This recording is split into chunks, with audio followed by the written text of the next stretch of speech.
no idea where we're gonna start. This is gonna be the most all over the place ADHD rant ever. Most likely. I mean, it's been a long time coming. We've just been like postponing it and being just procrastinating on whether we should even do it or not. But I think it's time.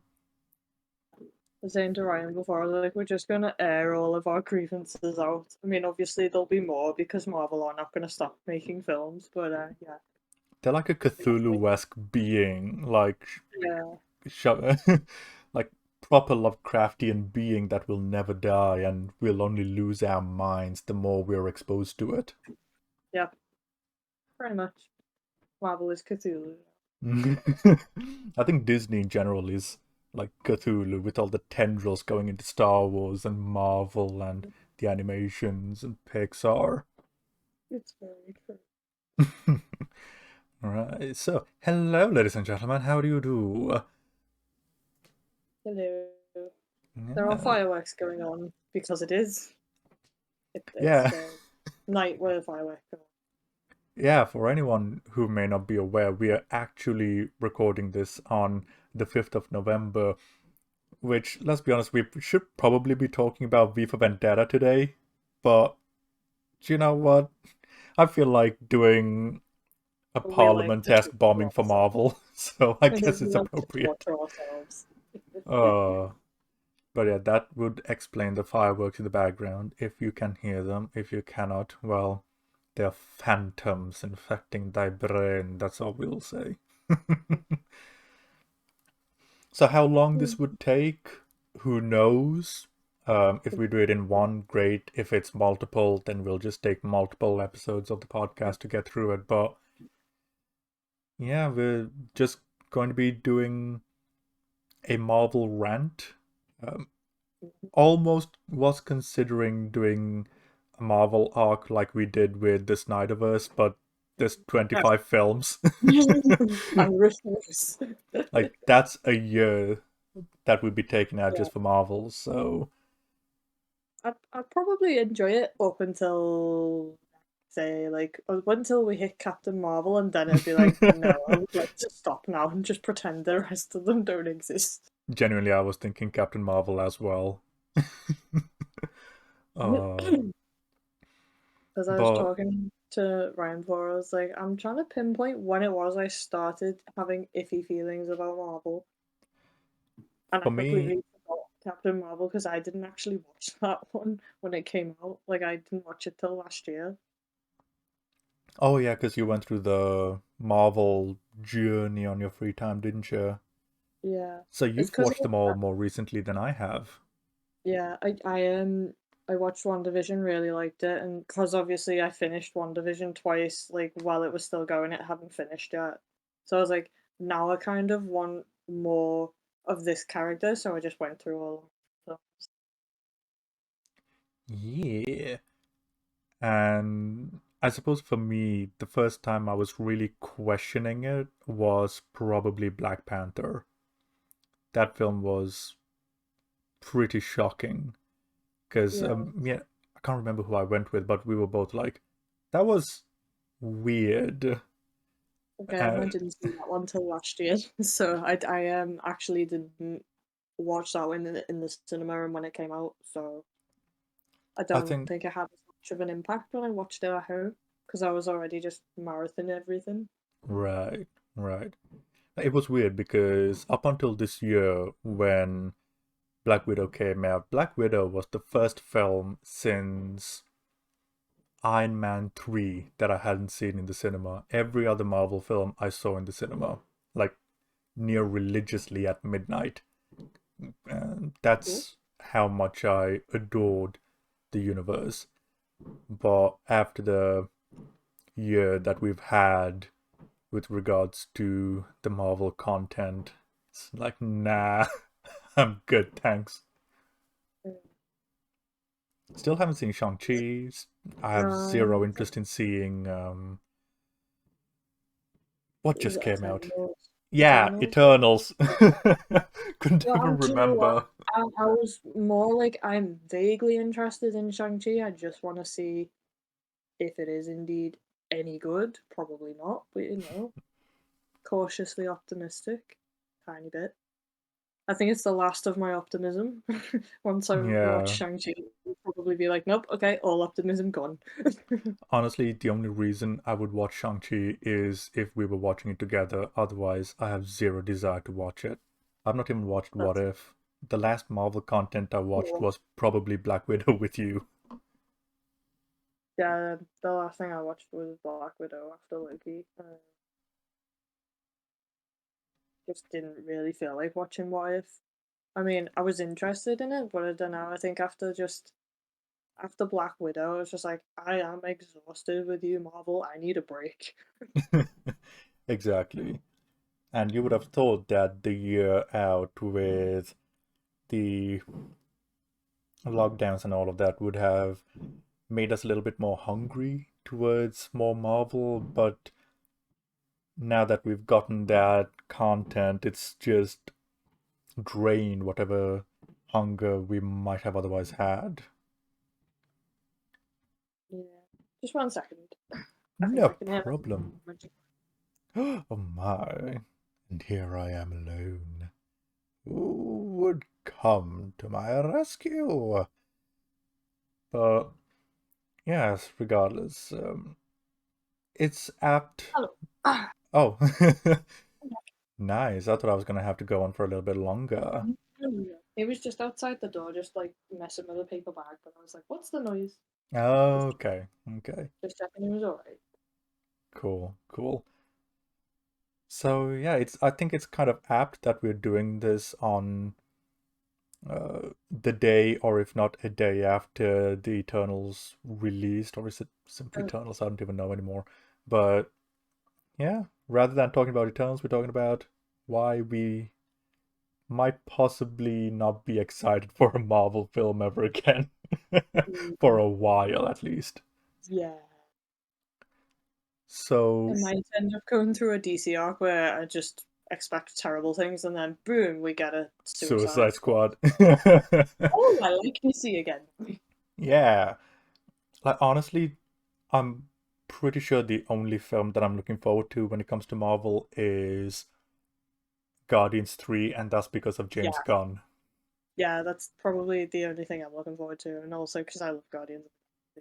Like, I just love the Yeah, character. absolutely. And I'm quite curious to see how they would handle Gamora in that film as well, considering what Yeah, happened in the two Avengers films. How would James Gunn tackle that? yeah.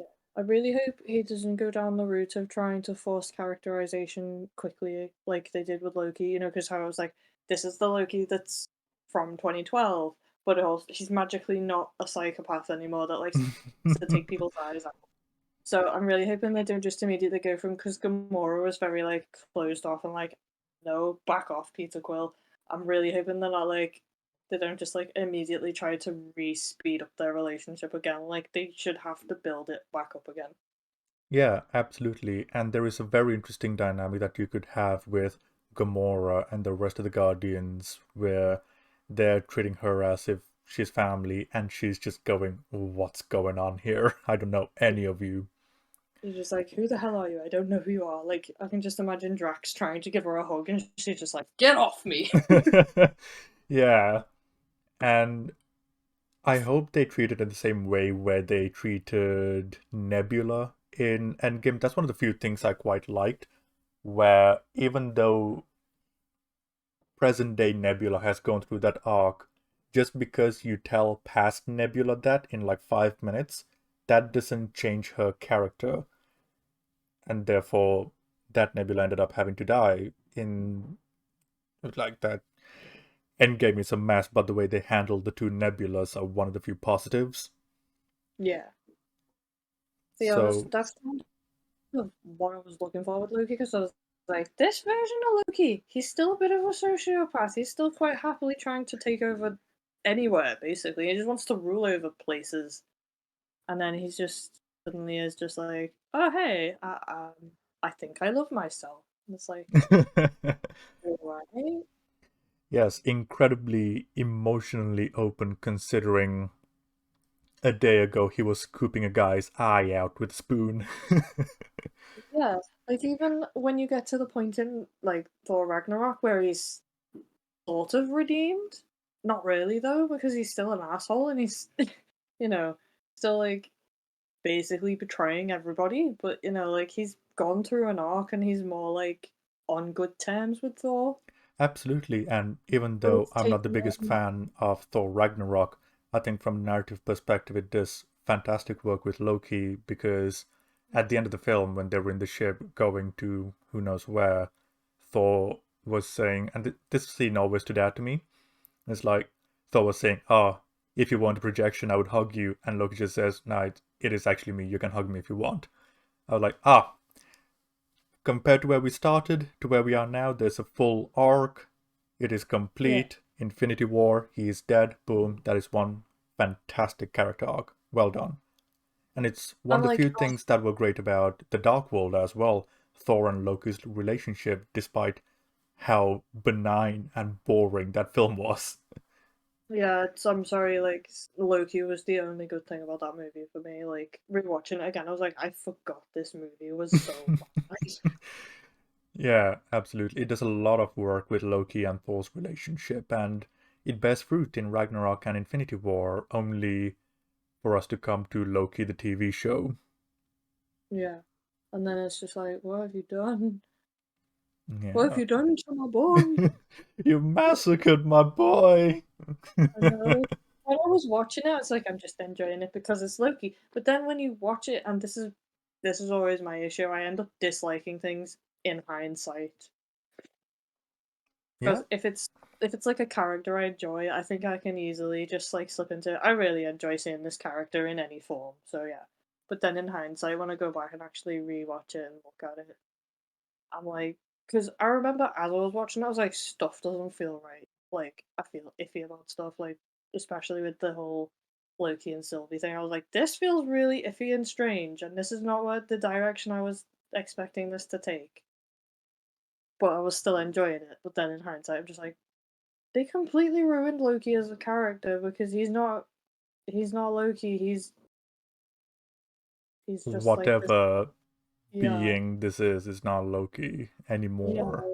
He can't fight properly, and it's like, no, I'm sorry, this is the 2012 version of Loki, and I feel like the show tries to make you forget that it's that Loki. Definitely, and even Infinity War Loki, this is a Loki that just went through Ragnarok, fighting undead beings and a giant fuck off undead wolf and their sister and all of that, and you're telling me he's gonna be ineffective against a couple of train conductors? Like what? Also, I don't know, the way they tried to make him have the characterization of was like, ta-da, here's what a different version of you had to go through. Hmm. And that automatically makes him a completely different character. It's almost like you watch a DVD of your future and you go, "Oh, I'm a changed person now." Now you need the experiences to actually have that character change. Yeah, that's like if you went to A Christmas Carol and Scrooge just watched everything happen and not experienced the past and the present and the future. Because, like, can you imagine he just watched the image of the gravestone? That would not and have the impact. Like, the fact that he literally gets thrown into his own grave is kind of like, I'm going to make some life changes. Yeah, and I think that's what's really cool about A Christmas Carol as well, because for the most part, he is witnessing his life, but Yep. it's recontextualizing the events and having a different perspective thrust upon him Yeah. He's and having to, he's showing the having to, end game. That's after seeing the beginning, the middle, the past, present, and now the future, and saying this is where your road leads in there is what really recontextualizes everything. Like Christmas Carol is a fantastic story, by the way. this is Just really good saying. stuff. This is why. Because it's like, see, things like that can work where you want the character to change and they have to, like, sort of have their life shown to them. But it's not just being shown to him, he's having to relive past events. He's also having to see what's going on in the future. Like, the present scenarios, he wouldn't necessarily get to see without, obviously, without having the ghost present. So that's kind of him seeing a part of his life that he wouldn't normally get to see, and it's kind of like this is what people actually think about you. So maybe you should sort of Sort yourself do out. something about that. But like in terms of Loki, he just watches it on a TV screen, and it's like, oh, is this some magic TV that I don't know about, where you literally absorb feelings from it Like or if life lessons? Because otherwise, I'm like, sure, he's watching it, but like, he's still Loki, and he's still like like just by if watching. they try to recontextualize it as, oh, hey, these are memories that we're directly implanting into you, I'd kind of be okay with that because it's the memories, it's the emotions, all of that rush being filtered into him. But that would create a completely different Loki as well, because you're having like 10 years of memories stuffed into a couple of seconds. That would end up having adverse effects as well. So, whatever route you choose, this isn't the Loki that we would get in the show. This should have been a different. If you're gonna use a different Loki, because again, it feels like people like conflating this Loki with the Loki from, the Loki we've grown with for 10 years. This is a different Loki. I feel like it was them trying to do a workaround so that he didn't have to die. But I was like, you could have just not killed him and kept him later on if you really wanted to do a Loki show. But like, they did the whole time travel thing and brought back this Loki. And it's like it seemed to be implying that he was always going to turn out to be the good guy. Without But giving it's us the like journey for it. you should have given this Loki a different journey if you wanted him to have, learn to have compassion for people. That still could have worked. But like you tried to do that in one episode, I don't think it worked. Not at all, no. It should have been learning to work as a team with the other Loki. That I would have been happy with. And you don't even need the romance. It could have just been like, I have some respect for this person. Yeah. Literally anything else would have been better. Get it? It's kind of, at first I thought it was kind of funny because it's like, haha, he's a narcissist. He loves himself, but it's like that's not himself. That's a different version of him. It's still him. Yes. We've talked quite a bit about Loki, which I'm perfectly alright with. That piece of shit show needs to be thoroughly destroyed as far as I'm concerned. But I was thinking maybe we could start this journey at the beginning. That's Um, sorry. I I have a lot of like the more I think about Loki, the more issues I have with it. yeah, and it's just a matter of um, what am I trying to say? Start like it's exactly as you said. The more you think about it, the worse it gets, and as a result of that, you're only going to come up with uh, more and more flaws the Yes. more it goes on. So we may as well just accept that it is a Cthulhu-esque monster that will never go away and just move on, really. I think those were mostly thoughts that I didn't bring up in the podcast. So, It's possible. It's been a while since we did that. yeah. Anyway, I agree. We should probably start in terms of beginning, do you mean literally going through from like Iron Man 1?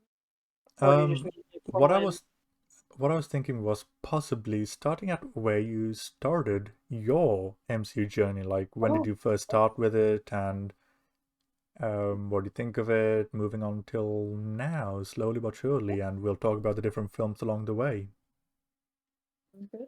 Um, so yeah, it started when like WandaVision came out, and I remember being extremely hyped for WandaVision because it looked so cool. Like the concept, it was like, are you gonna make a comedy, like a sitcom esque formula work with the two superheroes? Like, how's that gonna work? So I was very hyped for it. So hyped. Like while it was coming out, I was like, kind of there. Like, it needs to hurry up and be the next episode already. So like I think I got to about episode 4, and then I was like, do you know what? I'll start again. So I started WandaVision from episode 1, and I went through all 4 episodes again before the next one came out, so I was like, "Do you know what? Screw this," and I decided to start from Iron Man 1 and just go through all movies. Oh, interesting. So, wait, had you not watched? Well, what I mean by that is, when did you first watch Marvel? Like, did you actually start with WandaVision? Oh, no! Do you mean, like, when did I start watching Marvel movies in general? Yeah, yeah. Oh, yeah, I started with Iron Man 1. I didn't keep up to date with them, though, as they came out, so I kinda watched them sporadically. So I thought you meant, like, starting from last year. I didn't know you meant, like, in general, when did I start watching? Oh, we're just gonna get it all out there. We're just gonna Yeah, purge everything okay. today. Oh, Um, however long it takes. yeah, so I watched Iron Man 1 when it came out, and then I didn't really it was kind of like a one-off when I first watched Iron Man because I wasn't that into superheroes when I was, like, a teenager. I think it was more like I think when I started paying attention to them and being hyped for them to come out was after the first Avengers, because that one really was like, "Oh my god, this is cool. I wanna learn more about superheroes and stuff." Like, that actually started to get me into comics and whatnot. So, like, I watched Iron Man 1 and then kinda just didn't really watch any more movies after that until Avengers. So, like Okay. yeah, kind of jumping all over the map a little bit there. Once I watched the first Avengers, I was like, "When's the next one coming out?" I was, like, checking release dates and stuff like that, and I genuinely cannot even remember which one came out. After Avengers, the first one at least, it was Iron Man 3, if memory Ah, yeah. serves. Yeah, I remember seeing that in the cinema, so yeah. So, yeah, Yeah. from Avengers onward, I think I kept up to date with them, and then so, again, I just don't remember the release order because I ended up when I rewatched them, I just watched them in, like, story order, which is Gotcha. completely different to release order. Because you're in like chronological story order, it says to watch Captain Marvel first, and then Captain America, and then, yeah, it's a weird order. But Yeah. yeah, um, I think Age of Ultron was the next one after.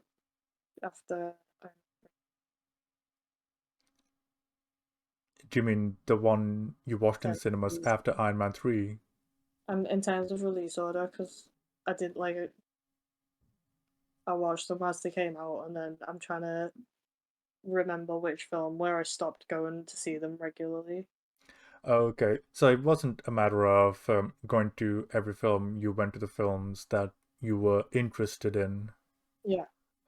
It's because Okay. it took me a while to get fully interested into superheroes because just kinda I don't know, just I didn't get introduced to them from a very young age, so it was kinda like one of them when you kind of start becoming getting your own interest and it's not really, like, so much influenced by your friends or, like, family or anything, you've just, like, gone off and found your own niche things that you're interested in. Yeah, yeah. Very One of well. but yeah, Okay.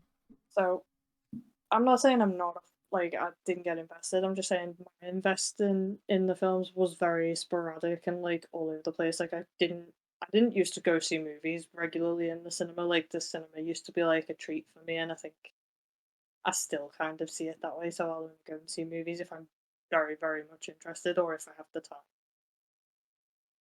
Nice, nice. So, if I'm understanding correctly, you went to watch certain films in the cinema, but um, kept up with them, and then you recently rewatched everything all the way through. Yeah. Fantastic. So, were there any films that stood out more than others, and were there certain for better and for worse? Um.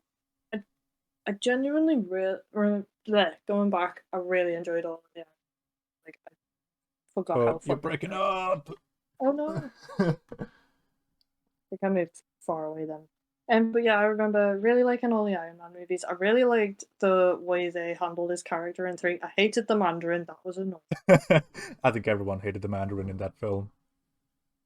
because my ex at the time was like really hyping up this villain because he'd read the comics and he was like, "Oh my god, the Mandarin's such a cool villain! I can't wait for you to see him in the film." And we went to see it, and he was like, "I'm so sorry." Yeah. I was Uh, like, "Is that what happens in the comics? Because if so, I have been lied to." And he's like, "No, that's not what he's like in the comics." yeah, the Mandarin is an actual cool character in the comics. Yeah, I went and read them after to like sort of check him out, but I was like, "Yep, this is definitely not the same," and I don't change it. But fair enough. Anyway, Yeah. I liked the handling of his character because he was like clearly having PTSD from the situation in in New York.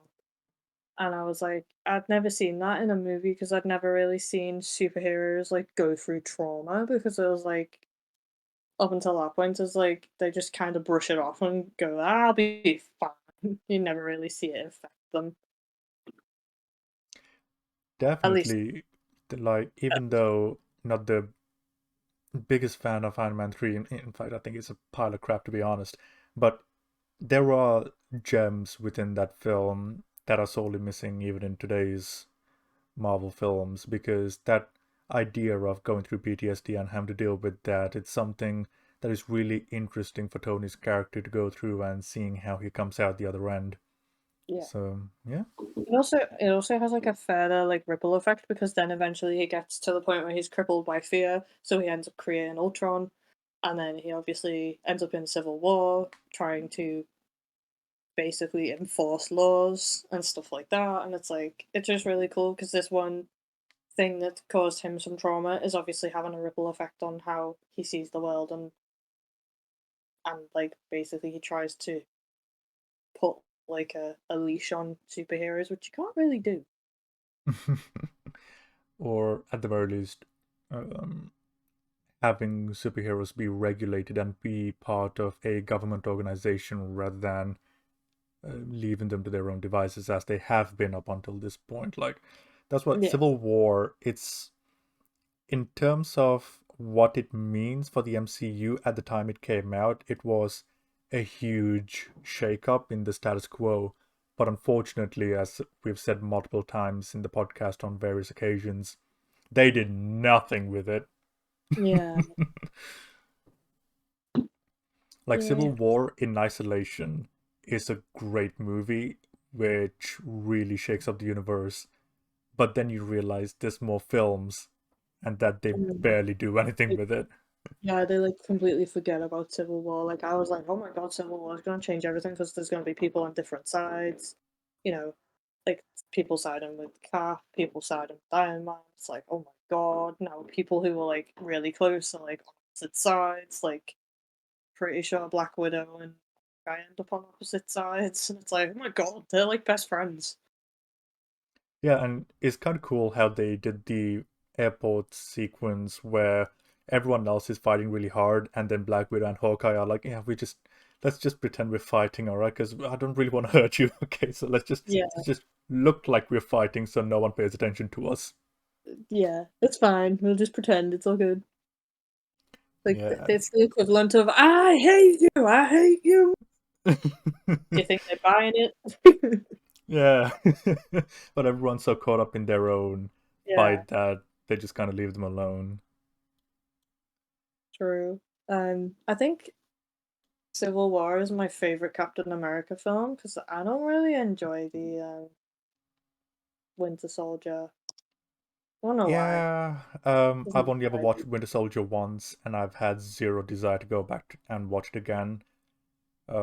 I adore the first Avenger. I think it's a wonderful little yarn, and then Civil War for the scope it brings up. It's fantastic for the universe. So I think those are the two Captain America films which I consider good. I'm gonna have to Mm, rewatch Winter Soldier because I only remember fragments of it, but yeah, that's the only Captain America film I've only ever watched once. yeah. I watched the first one again and I was just bored. Don't know why. Interesting. I was like, it was a slog to get through it again. I think the first time I watched it, I really enjoyed it. Second time, I don't know. I was just like, maybe I'm just not a this character. I don't. He's You a broke it really up cool again. character, but I don't know. It's just Okay, kind of we're going to Singapore. We'll see if that helps. okie dokie. All right, let's see if that's any better. But Okay. hopefully. Yeah. I was trying to pinpoint it because I was like, this is a good movie. Like, there's nothing wrong with it. But I don't know. I'm just like, I'm bored and I don't know why. I guess Yeah, sometimes that's I mean that can happen because like I mean even you just said that you thought it was a good movie, but you know, if it comes to an emotional reaction, that's all you can say. But yeah. having that distinction between good and bad and boredom, that's actually something we really need these days when it comes to media criticism because loads of people Yeah. conflate the two and say, oh, it wasn't good. Why? I was bored. That's no. Sure. Try It's not again. that's exactly. It's like when we say like we don't like a film. It's not like, "Oh, we don't like it. Why? Oh, because I don't like it, therefore it's bad." It's just like, "No, these are the reasons why we think it's bad." Yeah. And we like Because I say, plenty of bad films. yeah, I have no issue with like Captain America as a character. I think it's an interesting, like, it's a good character because he's very determined to be a soldier because he wants to like stand up to bullies, and I'm like, that's really admirable. But I don't know, like watching the film, it's just like, Yeah, and the journey that Captain America goes through in the MCU can only be equaled by Tony Stark because he goes from a hardcore patriot and moves on to being someone very much for the individual person standing up for their own rights because of just how much he hates bullies and he sees the government as bullying the ordinary man. So the yeah. fact that Tony and Cap ended up in reverse positions from the point of origin in the respective films. So it was done very well. It was good. And then honestly, Winter Soldier, like going back through them, I was like, I don't even remember this movie. Like there was just nothing memorable that happened in the movie, like apart from obviously the Winter Soldier being revealed. But I remembered the theme tune more than I actually remembered the character. Because Honestly, he like has a really cool motif. It's like screeching, and I'm like, I'm for this. This is cool. But I was just like, everything else was just like, eh. that that film had a lot of tism in it as well because like the amount of times Nick Fury dies in that film, I'm like, oh for God, fuck's I sake. know. It's like, oh, he's dead again, but is he really? Yeah, and it's like, how do they keep getting caught? How do they keep getting found? It's like, why is Nick Fury pretending to be dead again? It's like the Yeah. all sorts of weirdism going on in that film, but loads of people like it, so I I'm don't know. sure that they're entitled to be wrong. I'm just Yeah. kidding. It's like there's our opinion and the wrong opinion. Again, that one was boredom, but also like these things make no sense. This isn't very interesting, and nothing memorable happens. And I'm like, I was watching it, and it felt like the whole film doesn't really have much happen in it. Like it feels like it's a bit the opposite of Black Widow, where it's like action, action, action. This one was just like plot, some more plot, where it was like exposition. And it The was best like, part oh, about Hydra are actually shield. yeah, I think the best part about Winter Soldier, which I've always maintained, was the relationship between Cap and Bucky and how they Yeah. resolved that. That was probably the best aspect of that film. But everything regarding the Mhm. political aspect of it with Shield and Hydra and the machinations that led them to that point and destroying 3 helicarriers filled with people. Like, holy shit. um, Dang. okay, Cap. Bit of a weird choice, but alright. Um, Yeah. I actually like the Winter Soldier character more in Civil War. yeah, they did loads with Bucky in Civil War.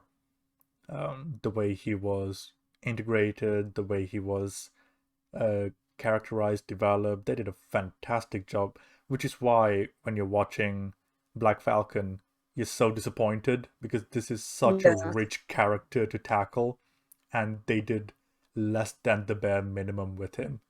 And I will Yeah, never be not salty about that. that's fair. um, Kind of like how I'll never not be salty about Loki. Absolutely. And then Sorry, WandaVision being can just rude piss again. off for all I care. That was really interesting listening to where you started and where you ended up in terms of the MCU, because even though we've had different stars and different journeys, we're both firmly on the camp of, nah, Marvel's pretty shit today. Yeah. Like, I kind of fell off the map for a bit because just like before I started uni with, like with your class and everything, just everything went to shit. So my brain was just very much kind of done with films. So I kind of just stopped watching films for a good year of my life. And I'm kind of glad I got back into films, but I think that's kind of where I dropped off. I was just like, I had no interest in any films. So I just Right. didn't watch anything. So that's kind of, I missed a good chunk of films just during that year, which makes me go, huh, there were a lot of Marvel movies that came out in 2016. Yeah, there were three, I think, that year. Yeah, But I I missed all of remember, them. I didn't see them in the movies. So. like, it's mad because I remember back then we were talking about, oof, three Marvel films. That's pretty intense.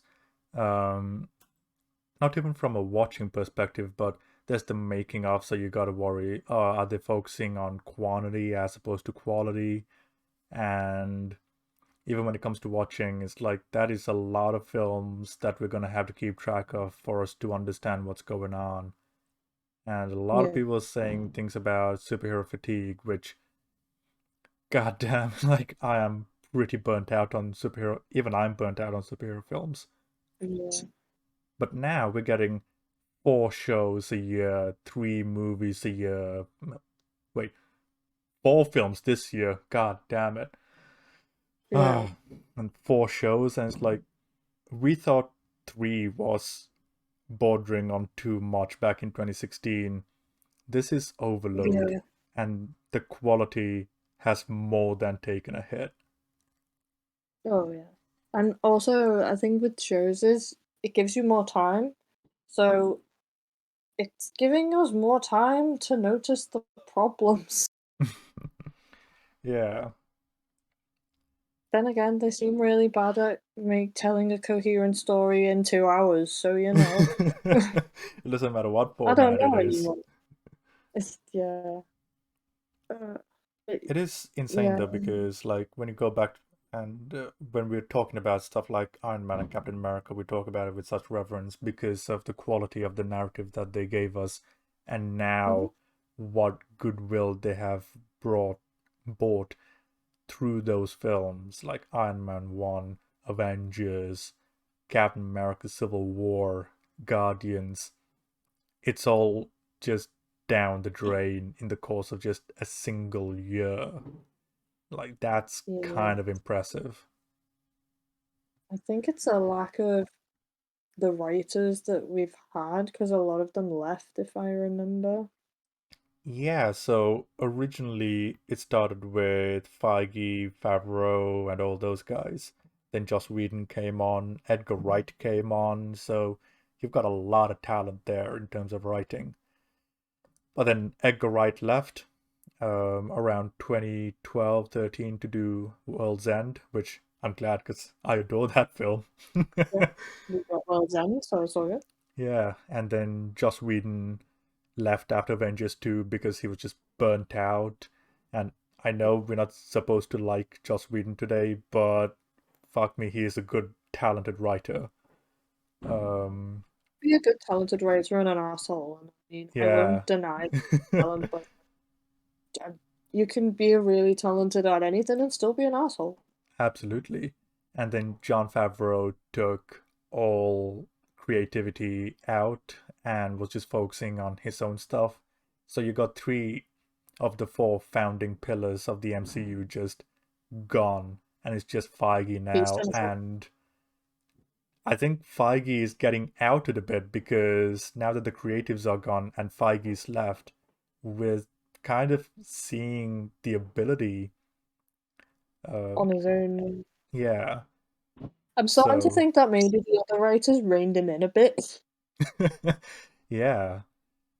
Even under Disney, even the Russo brothers have come out and just been like, "What the hell is going on?" So, What, what is this? Yeah. yeah.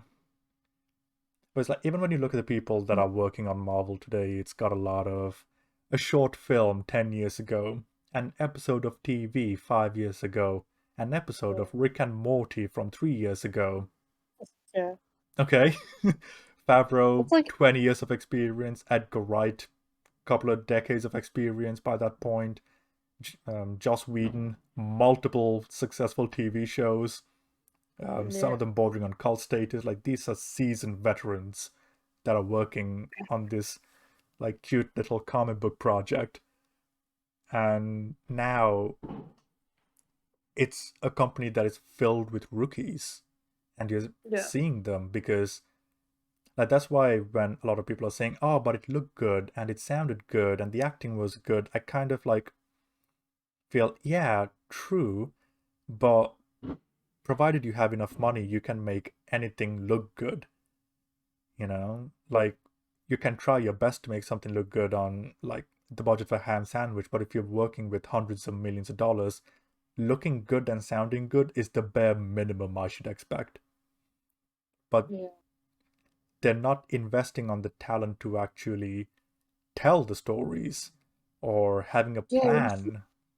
Yeah. You should really functioning writers in the budget. You can get really, really big budget actors like Scarlett Johansson, Robert Downey Hmm. Jr. Obviously, he's not in them anymore, but you have all these big name actors, but you can't afford to hire some decent writing staff. Are you for real? Like, I don't even think it's a matter of affording. I think it's an unwillingness to have them because if you're working Put with in rookies, you can kind of say, you gotta do this. this. Yeah, But do but this, if do you that. got This like a important. Joss Whedon, he'll say, nah, fuck off. We're doing this. I'll concede that, but we're doing this. There'll be Yeah. pushback Oh, with veterans. yeah. Oh, with Edgar Wright, he'd be like, no. Okay, fuck yourself. Like, I would hardcore petition every big budget Hollywood film have Edgar Wright do some script doctoring for a month before it gets greenlit. Yeah. Oh, uh, Hmm. and we gotta watch Last Night in Soho at some point because that's out. Yeah, I wanted to go see it. I mean, the plan was to go and see Dune and Yeah, that this week, but money is a bit tight, so I can't really go. gotcha. No worries, no worries. I mean, we I can was watch like, Dune at any no, point. I've got a two copy of Dune, movies so I'm that's so fine. hyped for. What was that? I was like, just no, two movies I've been so hyped to see in the cinema and I can't go. Yeah, it'll be all right. I mean, both will be Yeah. there for a while, hopefully. So, but Yeah. yeah. So it's about Captain America. Oh, can you say that again? Oh yeah, I was just saying. So we just talked about Captain America. Yeah. So Tony, we both love in terms of the journey. Captain America, we both love in the journey. Um, so next I'd say, oof, Hawkeye, Black Widow, War Machine. There's Uh, plenty of characters that have some really interesting story. Like I think because it is the most recent casualty that we have seen, Black Widow. What a yeah, shame. yeah. Like going back and rewatching Avengers. Like if I rewatched it now, I think it would be more glaring of the complete different characters that we have because we have Black Widow from Avengers, who is like this amazing spy, and you're just like, holy cow, she's so cool.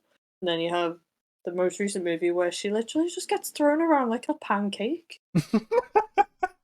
And breaks her own nose. She's like, Yeah, what's going on? and just literally in some cases kind of freezes, and I was like, are we gonna have some kind of she can't fight at the moment or something? Is she going through some stuff?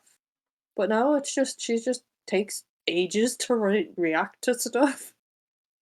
Yeah, like, Because I think when we were watching it, we were like, "Is she gonna do something?" There's kind of a villain about to punch you in the face, and you're just like chilling there. Okay, sure. yeah, that film was Yeah, an absolute unmitigated disaster from a writing standpoint, and yeah, visually, and with sound, and with it was just a mess. um, so you look at Black Widow, who was introduced in Iron Man 2, and she starts out as a pretty meh character. It's like, okay, she's the spy woman, fantastic, wonderful, she can fight well. But then yeah, in Joss Whedon's hands, she got the most amount of character development in the two Avengers films. Avengers yeah. 1 flesh her out immensely.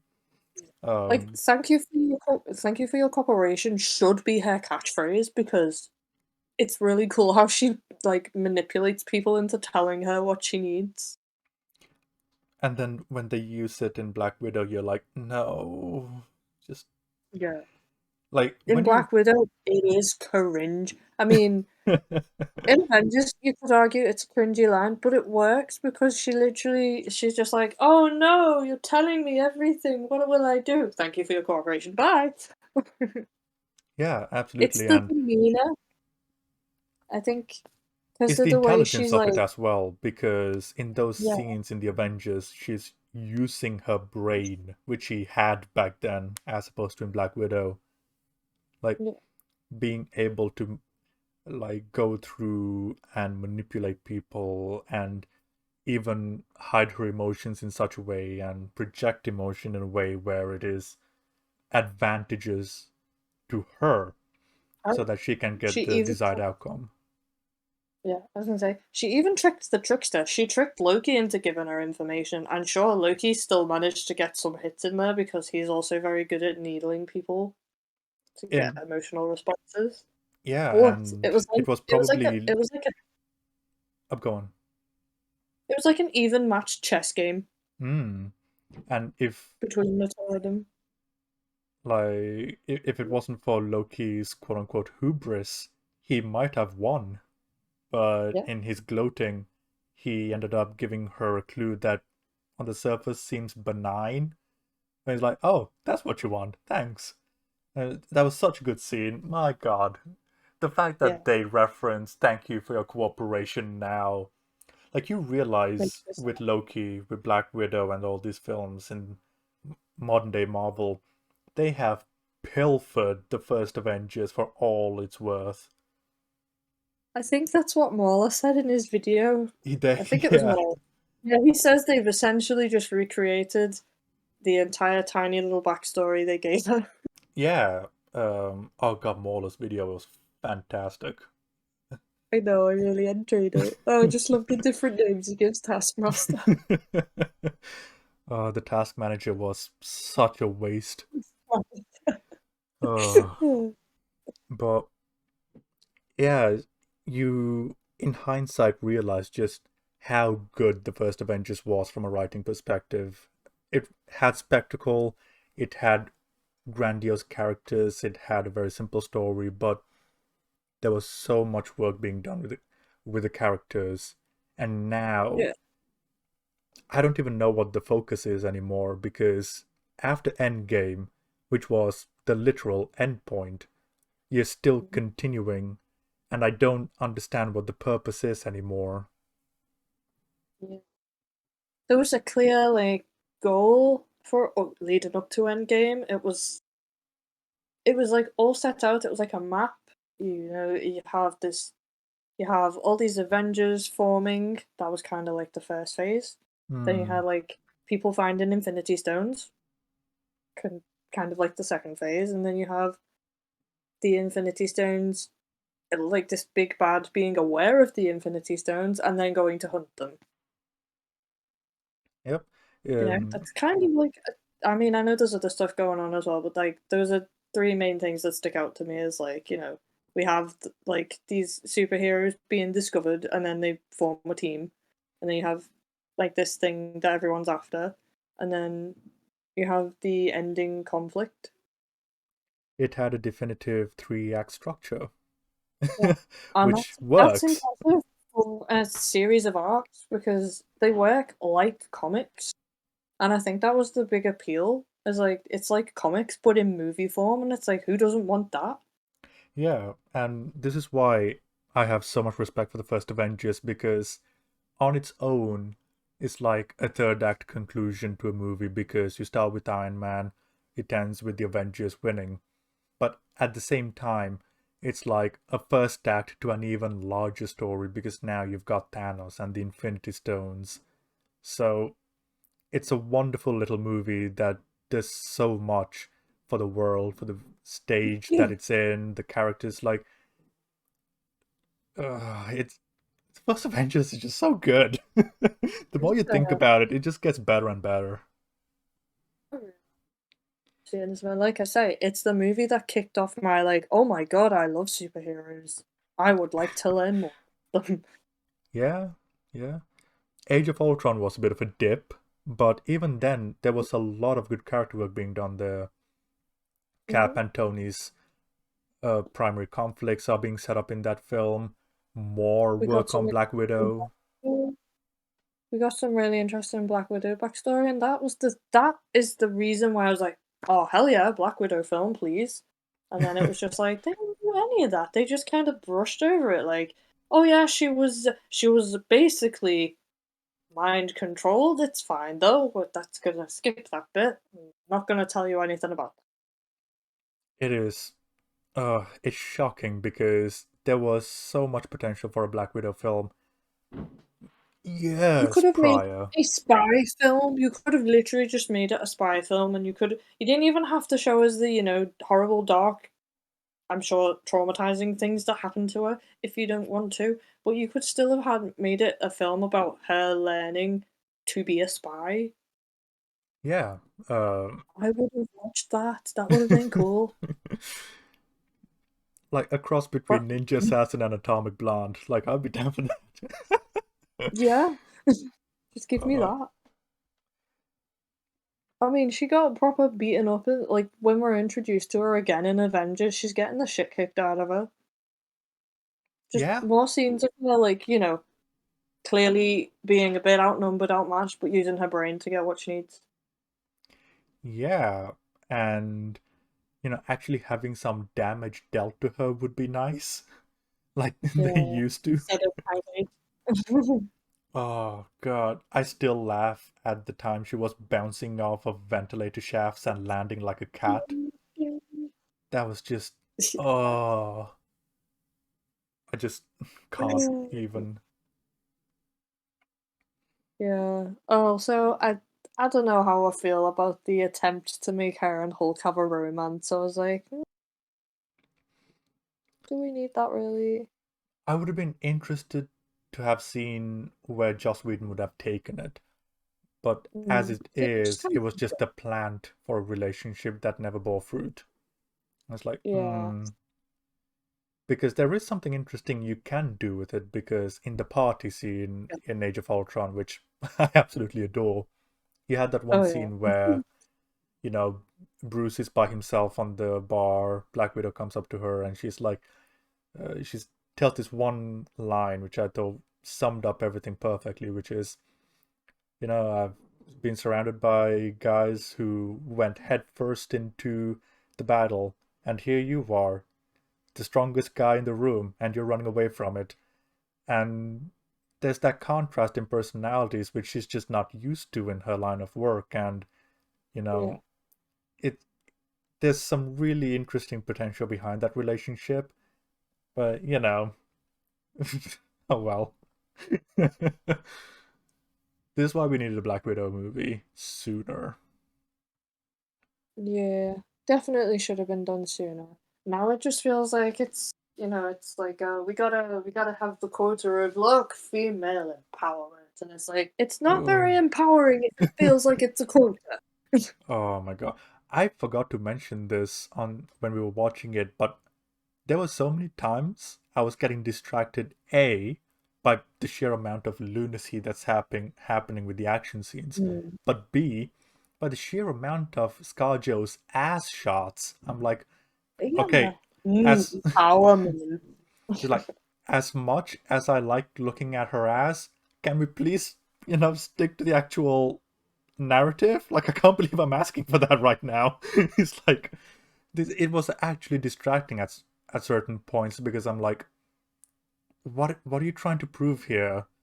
Like, what's going on? Why is this happening? I don't understand. Like, it was Michael Bay Yeah. levels of gratuitous, and I just could not understand Yeah. why. Yeah, it makes no sense, and also it's just not empowering. It's just trying to say, look, we think women are better than men, and it's like that's not empowering. That's just being shitty. Yeah, and it's like we've got that idea of the male gaze where male directors sexualize a woman on screen. But what happens when a woman does it? What do we call that? Because Black Widow definitely is one of those movies, and I just we need to create a Yeah. term for that. I think it's still just I don't know. I mean, you can still. I think the male gaze is like a worn out concept because it's not necessarily because like how do you account for people who are attracted to both men and women? How do you account for like women who are attracted to women? Like that's not a male gaze, then, is it? So if a So it's like woman maybe does it should be it, then called does it count as gaze. lesbian gaze? I don't know because not necessarily because there's a theory, right, where you can still be a heterosexual woman and you can still like have a gaze on other women.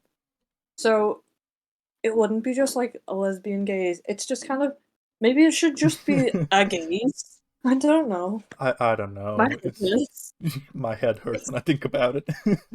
it's just really interesting when you look into the theory of it because it feels like somebody just went male gaze and then it was like, okay, but what about because females do watch films. You do realize that, right? Yeah, I guess it's because of the time that that theory was Yeah, made, because a lot of the yeah, I directors think were that's predominantly men, but now yeah, these we're using a lot of outdated terms when it comes to analyzing film language in an academic level, yeah. and I mean, we if need you to want, reformat a lot. oh yeah, we do. I mean, that's the whole thing about like theories and academia and things. Everything moves on, and I think it could still be the male gaze. Just unfortunately, female filmmakers are using it because they know for a fact it will sell tickets. People will watch it because people like seeing females on screen for whatever reason. Yeah, So and that's even more messed up because it's like they're using a technique and they're using it for obviously just trying to make money reasons and not genuinely trying to make a good film. And that's kind of even more disturbing if you think about it. yeah, it's like men, women, everything in between likes to watch each other on screen. What can I say? We like looking at people. But I suppose what I don't like is having that double standard where it's okay for a woman to do it on screen, but it's not okay for a man. Like, I think we should all have that same standard Yeah. and I don't criticize think each it other is equally. okay. I think that's the big thing about like actual feminism should be about being on an equal playing field. It's just unfortunately the playing field is not equal for both sides.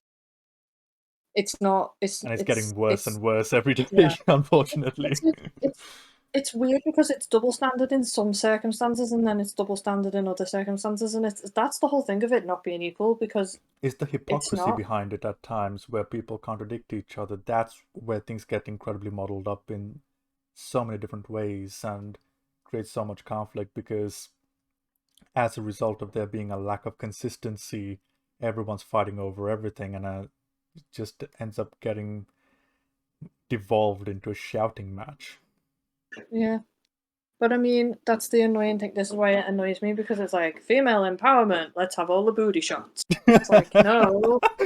But also, there's a thing that people need to realize about empowerment is it's a choice to be able to just exist as a woman and like that's the big thing people don't seem to get. People seem to think that it's like, oh, there's a specific way to do feminism, and it's like the whole point of it is women are not like stereotypes. They're people. They have nuances. They're different.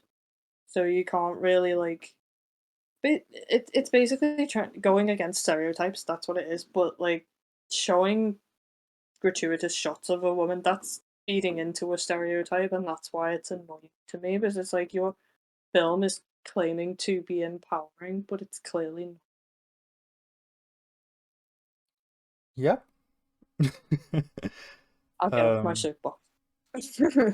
no, it's fine. Um, it's I just found that it was quite fascinating considering the people that were making the film in the first place. That's what makes it all the more perplexing. Yeah, it's really frustrating because it's like it's not that difficult to write strong female characters. It's really not. Like Atomic Blonde did it perfectly fine. Just treat them as people. You'll be fine. Yeah. And there's some, I would say there's some gratuitous shots in that, but you know what? They seem more empowering than this because it feels like you're not. It doesn't feel like you're like. It's almost as if How there's purpose in that film as yeah. opposed to this one. It's like those shots are kind of more empowering because it's like she's using her sexuality to her benefit, like it's hers, and we're just like, but like when it comes across as I, I don't know how else to term it. It feels like leering. Yeah, it's the word I would use. Yeah, it doesn't feel like that in Atomic Blonde because again, it feels like it's more of a she has the autonomy over it. Like this, Is the the whole difference situation is between supposed to be kind of yeah. yeah, because I talk about this a little bit on my Enola Holmes video, which I'm working on it. It's getting there. I talk about the difference between isolationism and independence and how both of them get conflated and Yeah. misunderstood in modern day Western films. Because when you think about Black Widow, the film, and when you think about Enola Holmes and a lot of these quote unquote female led films today, it's all they're implying that in order for you to be strong, you need to be alone. And there's a big difference between being alone and independent because I actually use Meryl Streep from The Devil Wears Prada as my counter I was argument thinking for of that. independence, where Yeah, I you was just can thinking grow that. alone, but you can still work as a team for the betterment of the ultimate goal. There's a big Yes. difference that people don't understand much in terms of the writing community in Hollywood. Yeah. So, I just yeah. think maybe Marvel, I think Marvel should leave female empowerment alone until they learn how to actually do it because it's not like it. They make it seem like it's so fucking hard, and it's like it's really not. Just write the character well, and it works. Treat the character as a person rather than a statement. That Yeah, would go treat the so far. character as the character as a person, not a bunch of lines for you to spew at people. Legit. Because some of the things that we have watched over the past couple of years, like Hill House, Bly Manor, Violet Evergarden, wonderful characters. Just characters in general, never mind male or female. But Exactly. of when it comes to the superhero universe, like you got Wonder Woman, you got Black Widow, and they're like, look at these strong. Like, if you're going to be marketing your film or TV show as look at this strong female character, these days it's probably going to be shit because you're focusing on trying to make a statement rather than tell a story. But look at what Mike Yeah. Flanagan does. He tells a story and lets us judge for ourselves. Exactly. I'm just gonna say it. Mike Flanagan has a lot of really good, well-written female characters in his stories, His so it's stories not have some of difficult. the most diversity I've seen on screen, but none of it seems Exactly. pandering when compared to stuff like Marvel or DC. Where like, oh, look at this Indian bro we got as a superhero, aren't we great? And I'm like, I've seen an Indian superhero 10 years ago. What the? I don't care, man. But Mike Flanagan is like, you got Rahul Kohli, you've got like Victoria Pedretti. You've got loads of different people all working together. Such a diverse cast. But you know what? At the end of the day, what matters is whether it's good or bad, and you can have the most diverse cast, you can have the most feminist I statement, can but at still the end of the day, if your narrative is shit, it's still shit. And that's what yeah, people in mainstream Hollywood just can't seem to understand today. yeah. It's just very frustrating. Ugh. Hmm. And I mean, I'm not saying I'm brilliant at writing. In fact, I constantly question my writing on a daily basis. But like, As all I writers should. question it. Yeah, I question it because I want to get better at it. I want to make actual good characters and good stories.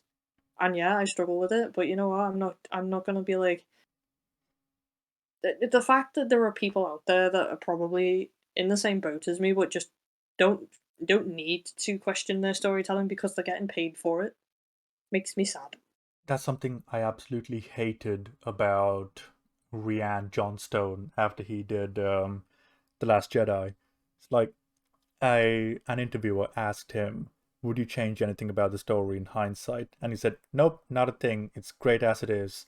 And when you listen to the behind the scenes, 90% of the first draft was filmed. And I'm like, if 90% of the first draft is filmed, you didn't do a good job. Just saying. Yeah. Like, never mind professional films. Let's talk about the films that we've made together. Like, quality notwithstanding, it's barely recognizable by the time we shoot compared to the first draft. Oh yeah. God, Chrysalis had multiple titles, didn't it? And it would have been a martial arts film probably if we were allowed to use fighting, but we Yeah, oh weren't. my god. It ended up being a completely different thing. Like, even after we decided what it was going to be, we had multiple rewrites, multiple changes. Like, we cut Yeah. like 3 minutes worth of footage in editing. So much ended up being changed. And I still wish we did some things different. But Ryan Johnson is so, I'm going to use the word arrogant by saying that he wouldn't change a thing and saying that that is exactly how it should be. No, no filmmaker worth their salt would say they would absolutely be happy with the way a film turned out. No filmmaker should be that satisfied. No, I mean you should always be striving to because if you do that, then it's like it's peaked. I'm not even gonna make anything new or interesting because apparently I've figured out the formula. It's like Yeah, the and point is to think outside the box. that's actually a really good point because Marvel, it seems as if they're making They're trying films to and TV copy. shows on that formula, which Yes. think they have figured out. Yeah, they're trying to copy the phase one and phase two, like But they don't have the writers to do that with. yeah. They're not earning it, they're not putting the work in, they're just going, "This worked in these films, so we're gonna throw it in this movie and hope no one notices." And then when people do notice, they are like labeled toxic fandom, and it's like, no. Oh, If yeah. anything, the toxic fandom are the ones that are like, "I'm gonna defend this to the death because you don't like it, Oh God, because that's yeah. somehow attacking me." It's like, no. Toxic positivity. Yeah, I hate that. It's just like, "Oh, you just don't like it because, you're negative or whatever." It's like, "No. Yeah, it's like, No." because I remember when The Last of Us Part 2 first came out and I said, nah, I hated it. Like, most of the people that I spoke to that loved it rarely asked me why. I They just what? assumed. And I'm like, look, I'm right here. You can just ask me why I thought it was shit. Yeah. I had that about Cruella when I said I don't like it. And I didn't say I hated it, I just went, wasn't for me, didn't like it." I was like, a bit. I mean, think about it. It was a bit of a weird concept. This lady kills dogs. Here, feel sorry for her. Also, she has dogs now. I was like, there's just things like that, really. And these three people I was talking to just looked at me with their mouths gaped open, like, how could you say that? And I'm just like, I don't know. Maybe it's because I'm a filmmaker. Yeah. I And would then have I loved just it kind if you of, said, am I wrong though? I don't know. I just went, I'm gonna go get a drink anyway. Bye. I think you did the smarter option, to be honest. Because I I can know, be, because I would have been there all night, like trying to be like, no, I really don't hate it. I just don't like it. yeah, And like, I was like, I honestly think it's okay that you like it. I just don't like it. Yeah. I was just like, never mind. You guys are all musicians. Bye. Uh, plebs. I was like, I'm sure they'd do the same thing to me though. If it was like, oh, what did you think of this song? And they're like, it's shit. You know, I don't Yeah. want to know why. I'd be like, oh my god, why? I'm interested because I am genuinely interested in like music theory and stuff like that. Yeah, But like, absolutely. And I think that's something we've been sorely missing, even in like YouTube reviews, where there's a distinct lack of discourse between people. It's like we got the rare places like EFAB, which are like, okay, let's try to figure this out. Let's try to have a conversation. But a lot of places are like, nah, you're just toxic, and they just discard the perspective regardless of what you have to say. And there's yeah, a lack of a desire to see each other's perspectives, and that yeah, is not the way art is gonna grow in any form. yeah. I'm not gonna lie. I was a person that would get annoyed when people were like, I didn't like it. I'd be like, how could you not like it? It's great. But like, being in uni and stuff, like you learn about like different perspectives because you have to use them in your arguments. So it kind of, I think, shaped me into more of a like person who's like, you know what, you should really hear out the other Mm. side, even if you really really don't agree with it. You should maybe still hear it out. You don't have to agree with it. Absolutely, I think that's one of the best things I learned in academics back when I was like doing my O levels or something like that, where I think my English teacher at the time said, if you're gonna write a theory, argue for both sides, see which one you come out on top on. And I'm like, all right, Yeah, and I've done that ever since. So if you say something is bad, okay, there's a conversation there. You say something is yeah, good, all right, let's talk about that too. But if you're actively running away from the conversation, then there's a lack of willingness to learn, a lack of willingness to change, to challenge. And yeah, that's something I'm always against, because I look at development and conversations as if it's water. Water's a wonderful little analogy because you can use it for anything. But yep, if you think about water, and imagine it's stagnant, and that is a lack of conversation. It's stagnant water, becomes polluted, toxic, breeds disease, and it just regresses. But if hmm, there's waves, people talking, having conversations, going back and forth, then what happens? It cleans itself, and it purifies itself, and there's all sorts of positive connotations towards free flowing water. And that's what perspective should be like waves crashing against the beach. But right now a lot of criticism is stagnant, and yeah, I really wish it wasn't. yeah. A lot of it's not criticism, and I hate people who hide insults and nasty things behind the guise of criticism Yeah, like because a that's personal attack fucking behind the veil of it is like, yeah. oh wow, you must have terrible taste if you like that film. It's like, motherfucker, what? No, there's no need for that. Yeah, like really, no, there's no need for that.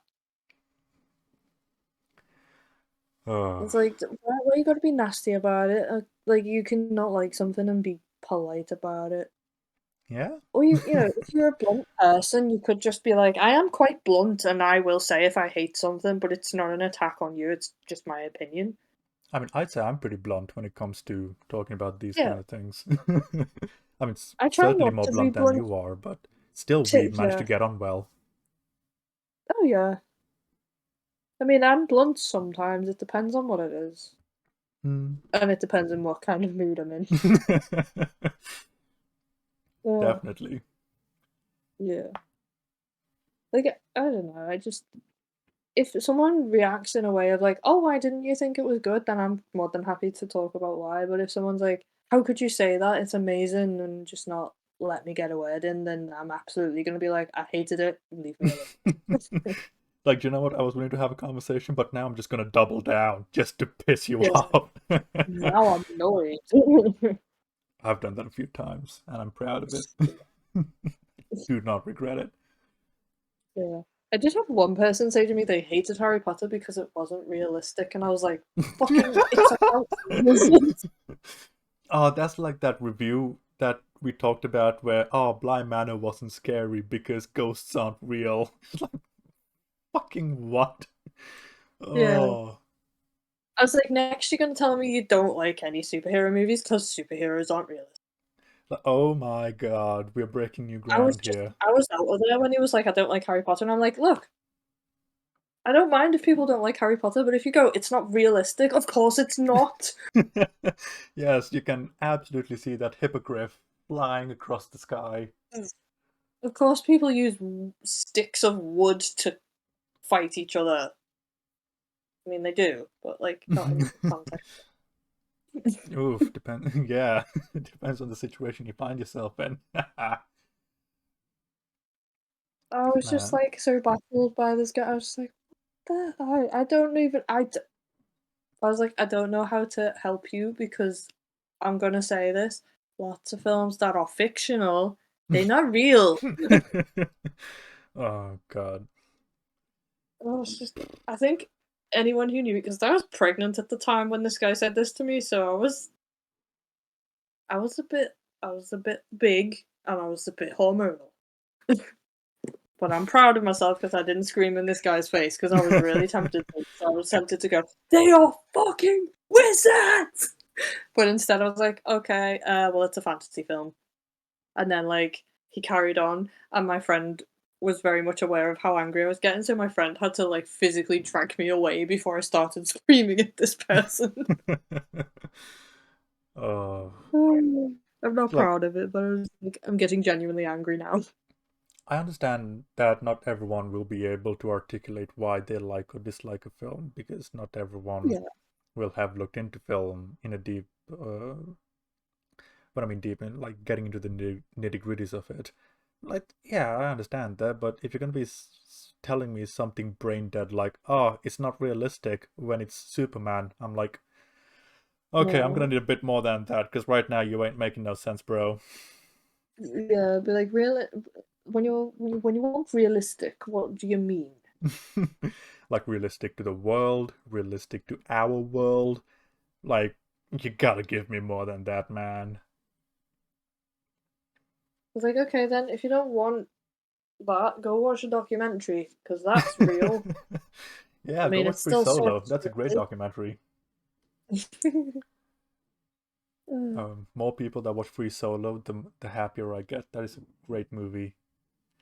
Um, but yeah, state of conversation amongst the film critics, it's not that great.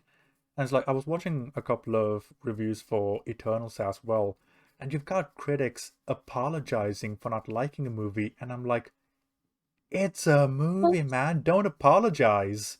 Own it. I'm sorry I didn't like it. Well, maybe it should have been better. Maybe it should have been better.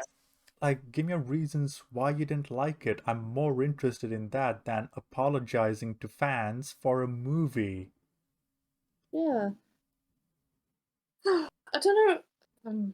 Then again, I was gonna say fandoms have always been quite. They have toxic people in every fandom. You just do, unfortunately. But I hate how like you can't if you try and even say that a Marvel movie is even a tiny bit bad, people will lynch you. Legit, yeah. It's like you're toxic because I said I didn't like. It's ridiculous how, rather than addressing the faults of the movie, they would rather attack you instead. And it's like, I mean, sure, I can take it, but I don't think you're ready to have me come back at you, though. That's the thing. It's like they get nasty at you. You get it's a bit reactionary. If you get nasty back, it's like, oh, see, toxic. It's like you literally push buttons to make this happen. Like I actually hate when people do that in arguments. Like they do it so that they knew for a fact that you'll react because they'll say something that's clearly like a personal attack rather yeah, than it's clearly a a personal. It's response. clearly there. Yeah, it's clearly there to bait you into being like, "Excuse me," and then you feel like you have to defend yourself because it's like this is personal attack this is not something I'm just gonna let you say.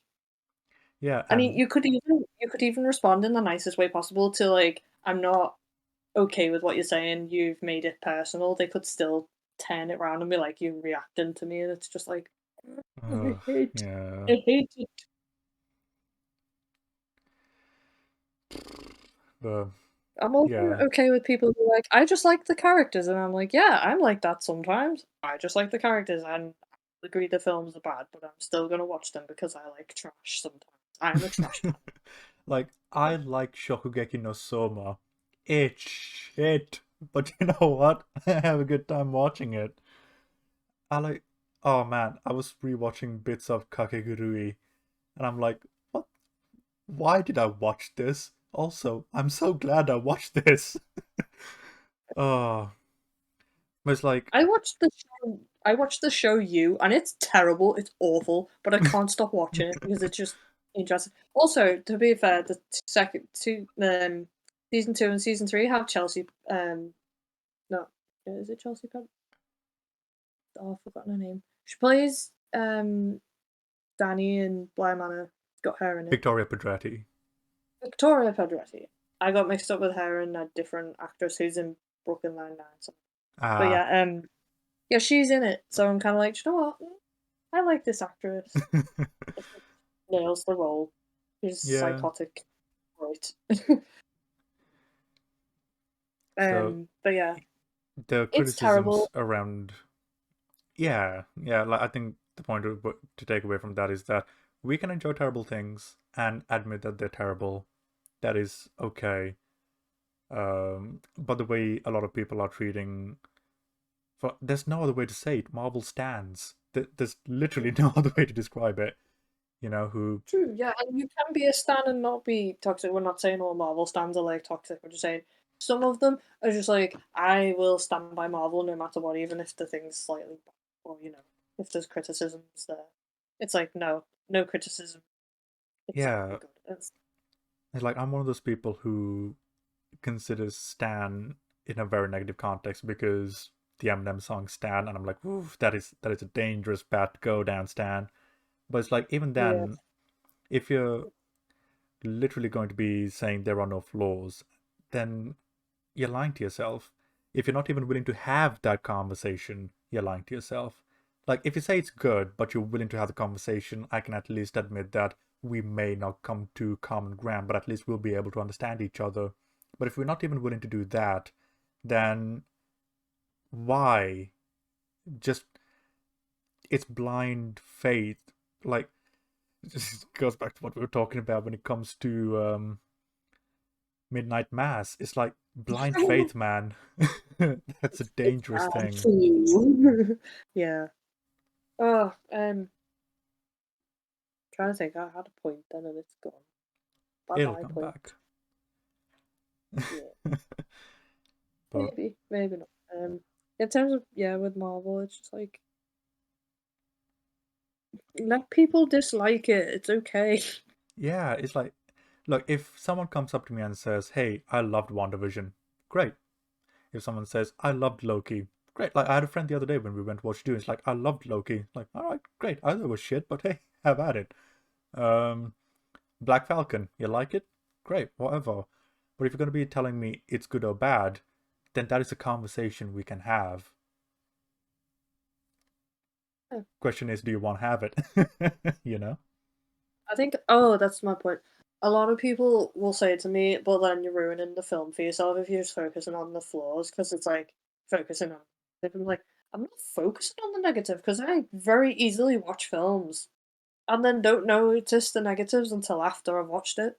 So the initial watching of it is enjoyable for me, whether it's good or bad. It's just on reflection because unfortunately well, actually, not unfortunately. Like, it's good. It's the way my brain works. I critically reflect on things sometimes. I do it Yeah. even more now, obviously, because we talk about it on a regular basis, which I like doing because it makes my Yay. brain. It makes my brain tick, and it, you know. And also, whenever me and you have conversations, you always point out stuff that I didn't notice, and I always point out stuff you didn't notice, and that's Yeah. is good. Two It people doesn't can learn ruin things things. by talking. Who would have thought? And but It's yeah, like, to build on your point though, it's like, how can you like something after you criticize it so much? The Snyderverse, I still love Man of Steel, BVS, and Justice League, even though I probably criticized them harder than anyone else on the podcast. I yeah, still like them. Like, I probably wouldn't watch them again, to be I don't honest, blame you after at the all. amount of I think I'm done with them. But like, you know, as I watched them, I didn't have a bad time watching them. I'm just like, I know I'm not watching these movies again. No, it's great because like gets to a point where you can understand, I would say, even yourself better because you're learning more about what your tastes are, what you consider good or bad. If you're open to being proven wrong and learning, growing, progressing, it's something really important that we haven't been seeing a lot from mainstream movies at the very least. Like when it comes to smaller films, like the Mike Flanagan films in particular, um, or the Edgar Wright movies, which are so much smaller in scope, a lot more Mhm. intimate. The Father, which I watched earlier this year, you know, couple of actors, a room, and it's wonderful. But the mainstream, when hundreds and millions are involved, and you'd expect like there'd be some effort put into the script so that you're trying to maximize on the quality. The fact that it's so underwhelming and so, well, for lack of a better way of saying it, terrible, while people are defending it blindly, while blatantly contradicting a lot of the points.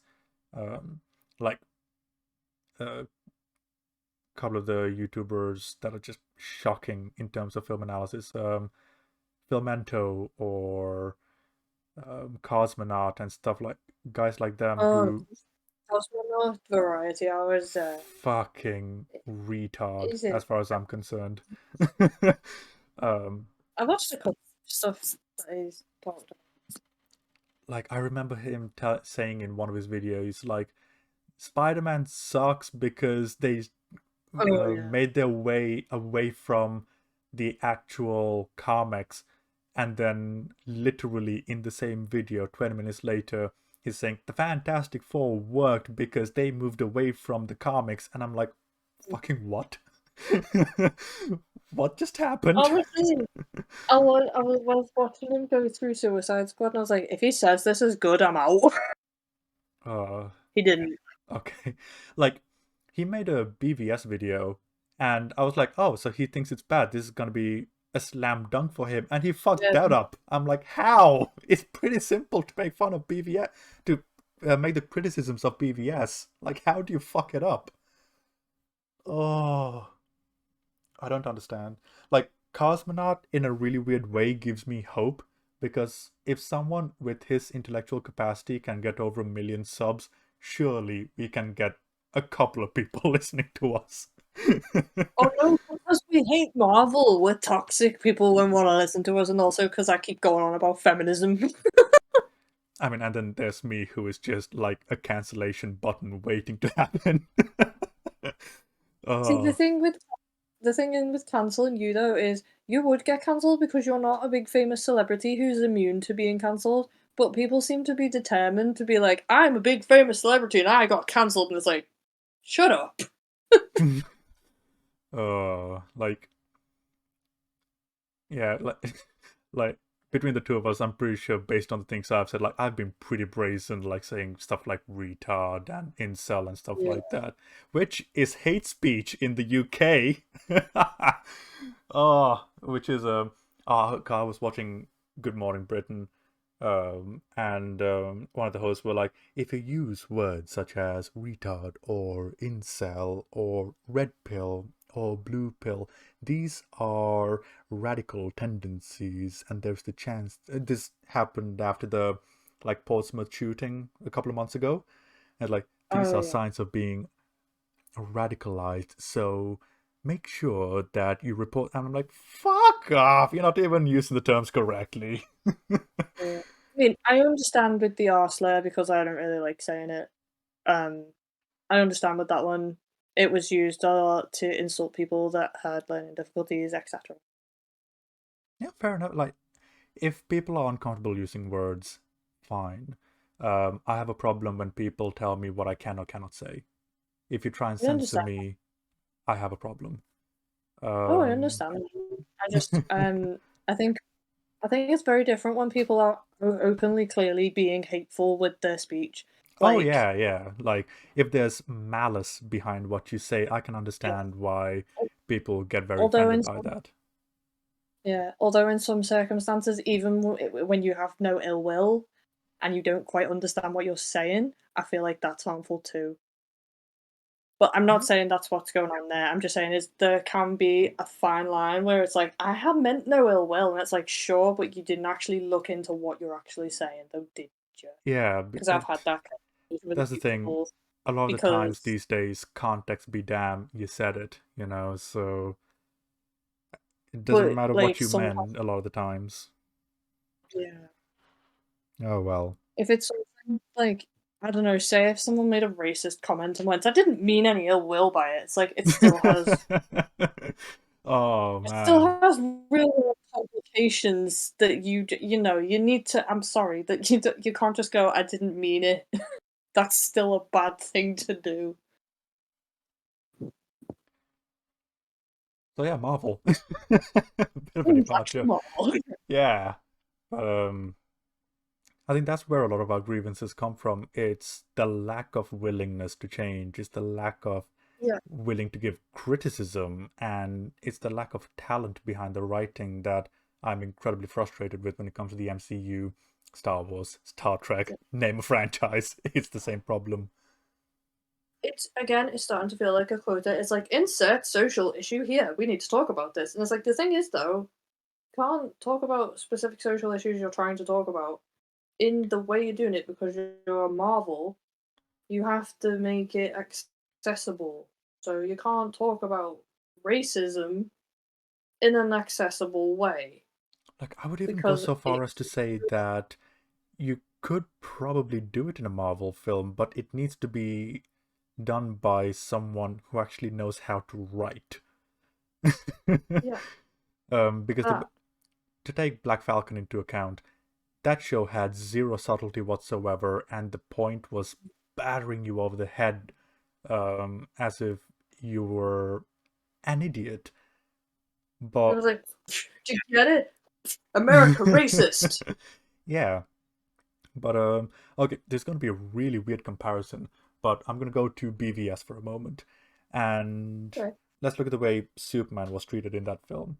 There's a lot of people who were for him. There was a lot of people against him, and Yeah. there was this one moment when we were at the midnight premiere years ago at this point, where Yeah. Superman came down on Capitol Hill, and you had all the people behind the barriers, like, yeah, he's Superman, and some saying, fuck off, Superman, with the cameras, just before the trial. And that moment felt far more akin to having a racial allegory than anything in Black Falcon ever did. That's, yeah, I think you're right. I think there's a way to do it, and the way they're doing it is surface level, and you can't. It doesn't. It's like surface level, and then they give themselves a pat on the back, like, "Yeah, we tackled that social Yeah, issue. Now on to the next one." It's like you can't do that. because when you If think you want to about, have, oh, go on. yeah, I was just saying, if you want to have those kind of things in your films, you can, but maybe have it more in an allegorical sense instead of having someone being like, "Do better," because it's like, come on, Oh that's God. not gonna fix anything. But yeah, that's what, like, regardless of the script issues in Man of Steel and BVS, from an allegorical perspective, like Superman in the end of Man of Steel went through a 9/11-esque event, only in a much larger Yeah, scale, of course. And the fact that they're being put onto trial and having so many different people have so many conflicting perspectives on Superman, it really did feel like the way, because I think this movie came out like a couple of months or during around the time of the Manchester bombings as well, and the way a lot of brown people were like, butts were clenched on what was going to happen. So Yeah. that tension, that feeling of oh shit, what's going to happen was really palpable in that film for me.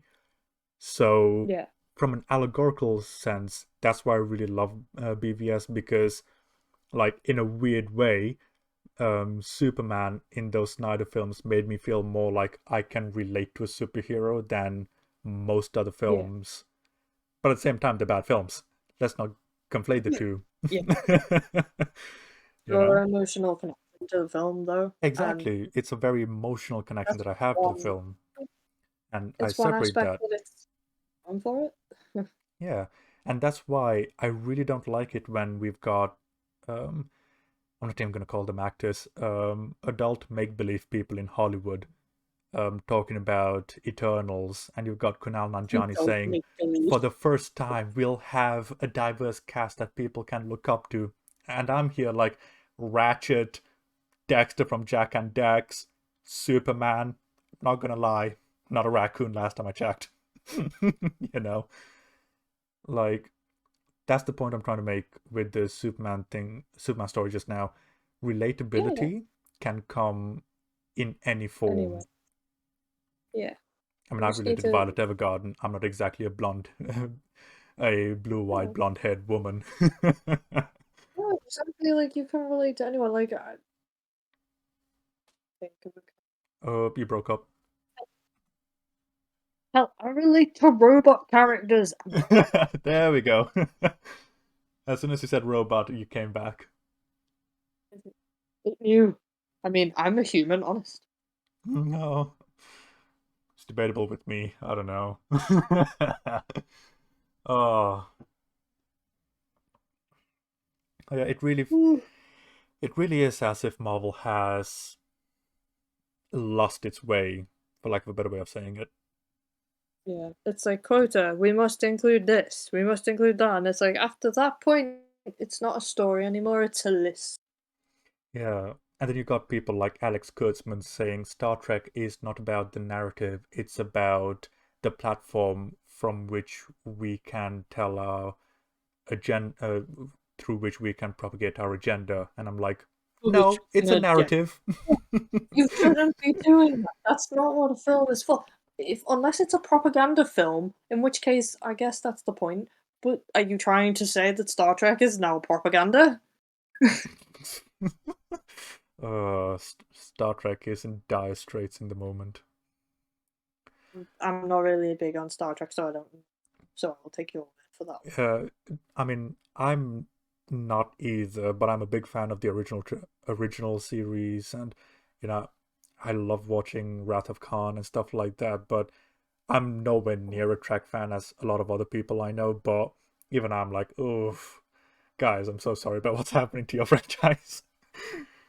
Oh no. uh, It's just I don't even know what they were trying to do with WandaVision because your yeah, guess is as the good as mine. ending was all over the place. Like I it think, had some good things to say about grief and dealing with it, and I was like, I really like that aspect of it. But then I was like, what the? Are you trying to say that grief makes it okay to basically enslave an entire town because you're sad? yes. According to WandaVision. And again, it took me a while for that to sink in after I'd watched it because I think I had a real emotional attachment to it because grief is a big thing with me. Like, I haven't like lost people, but like, I would say I went through a pretty hefty bout of depression where I was grieving myself because I'm not the same person anymore after that. It was real bad. It was real bad time. It's okay now Yeah. though, but But see, yeah. here's the thing, like WandaVision was treating grief as if it is something unique to Wanda, where I'm like, Yeah. no, everyone goes through grief. Literally everyone.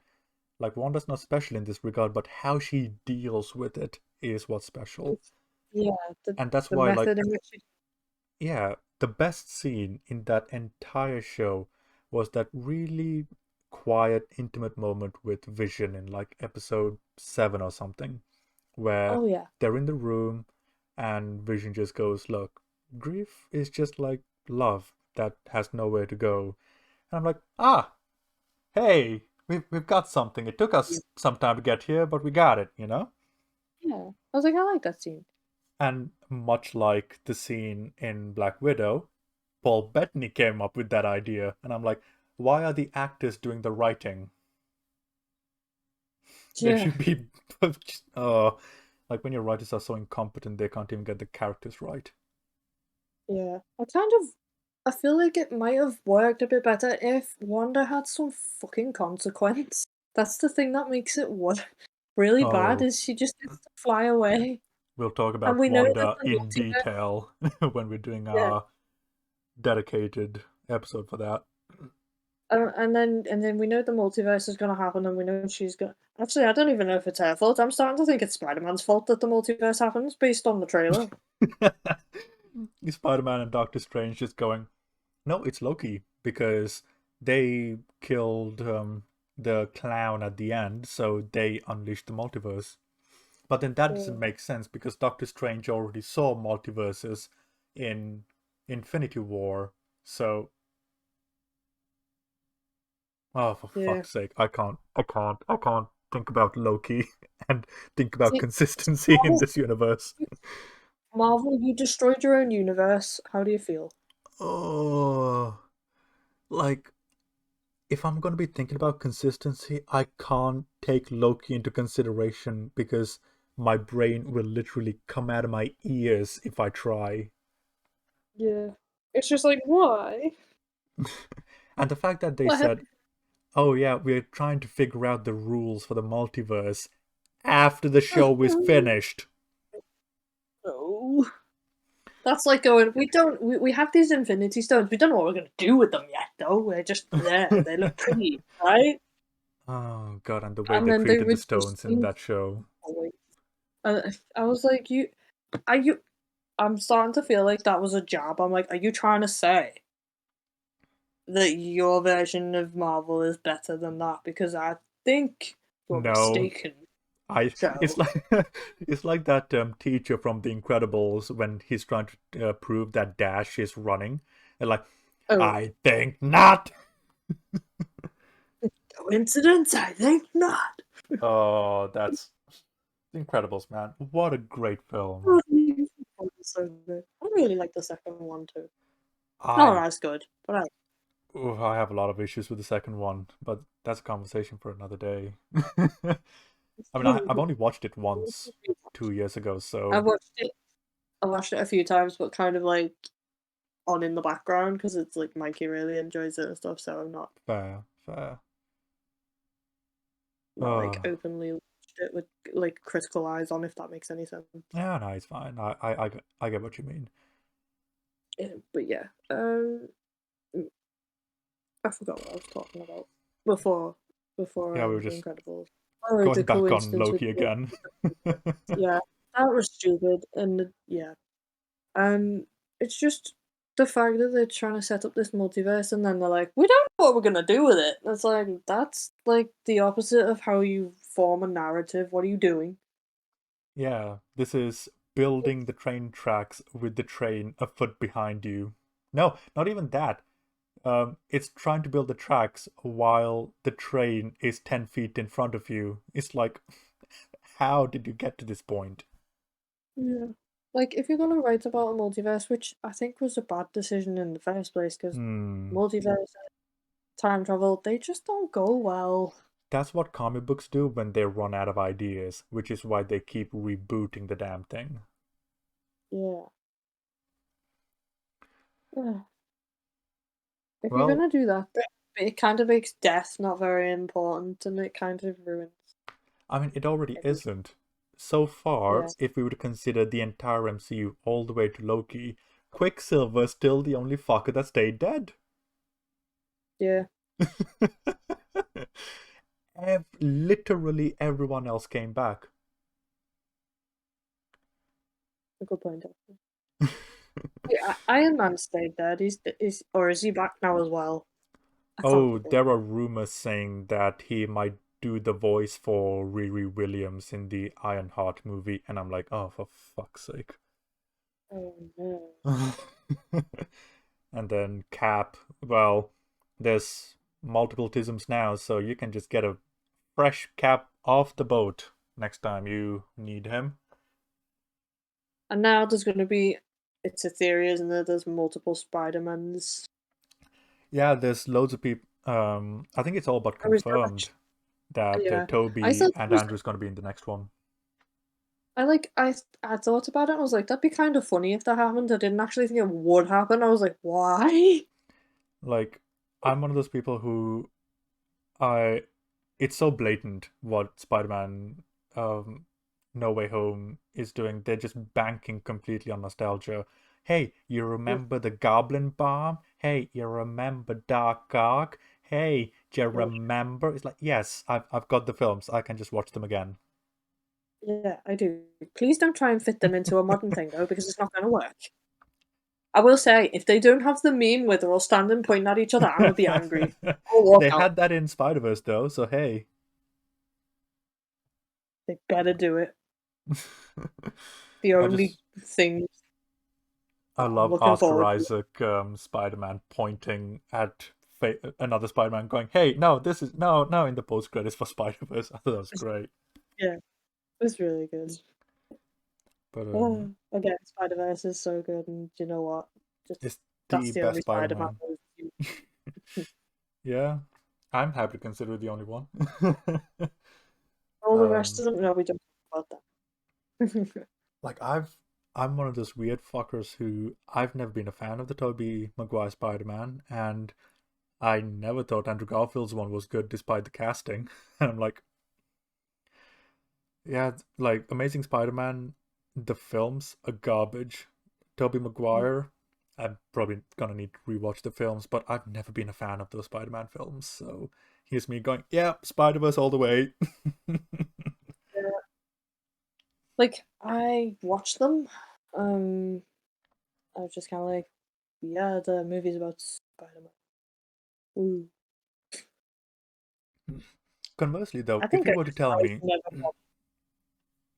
sorry, I was just never one way or the other. I was just like, it's a Spider Man movie. And then like when the Amazing Spider Man movies came out, I was like, it's also a Spider Man movie.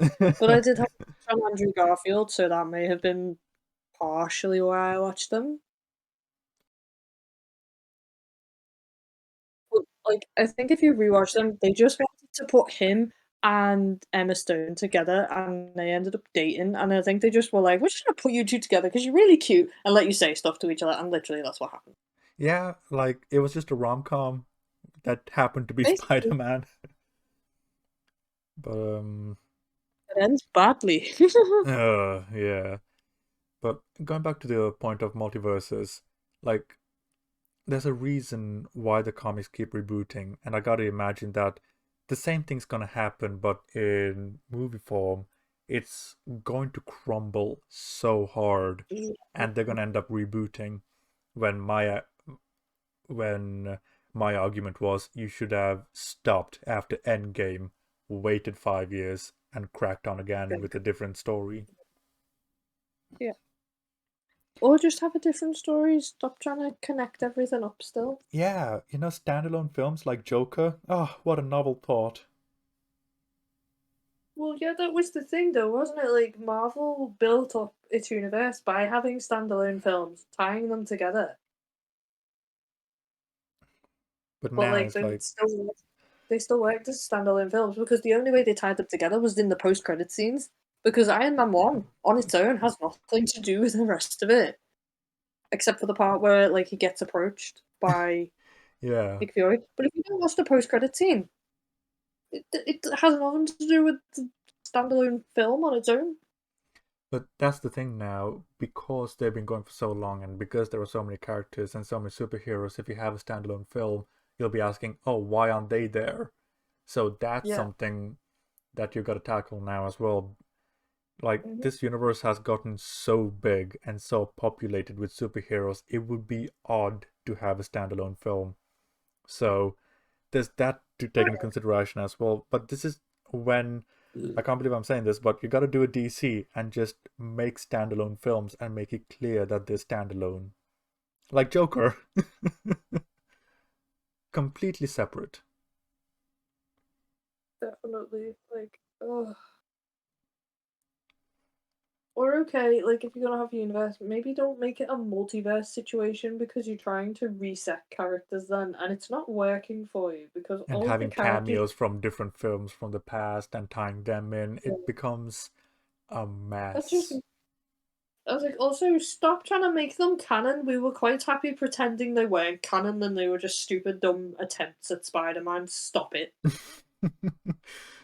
Oh, like Jamie Foxx's Electro doing Itsy Bitsy Spider on an electrical grid was just, what is happening? Don't make that Oh, canon, please. They're gonna do it though, aren't they? I think Electro is in No Way Home, so as Oh, Jamie Foxx as well. So yeah, both Price Spider-Man are technically canon in the MCU as well because of the multiverse things, and I'm like, oh my god, just stop, please, just why would stop. you do this? It's like that meme. Oh, I can't believe you've done this. Yeah. Man, the more we've been talking about Just this, like, the more depressed I've been getting. oh no, I'm trying to Like, make it like because hearted, because when we fun. think about where we started, Iron Man, even the first four, which I adore, um, hell, at this point, Iron Man 2, Incredible Hulk, like, half of these films were mediocre at best. But compared to the sludge we're getting now, I'd happily take an Iron Man 2 any day. Like, going back now, it's like watching the Star Wars prequels after having watched the sequels. You start to think, The, nah, I think I've been a bit too hard on you. the prequels really aren't that bad if you think about it after watching the garbage we have.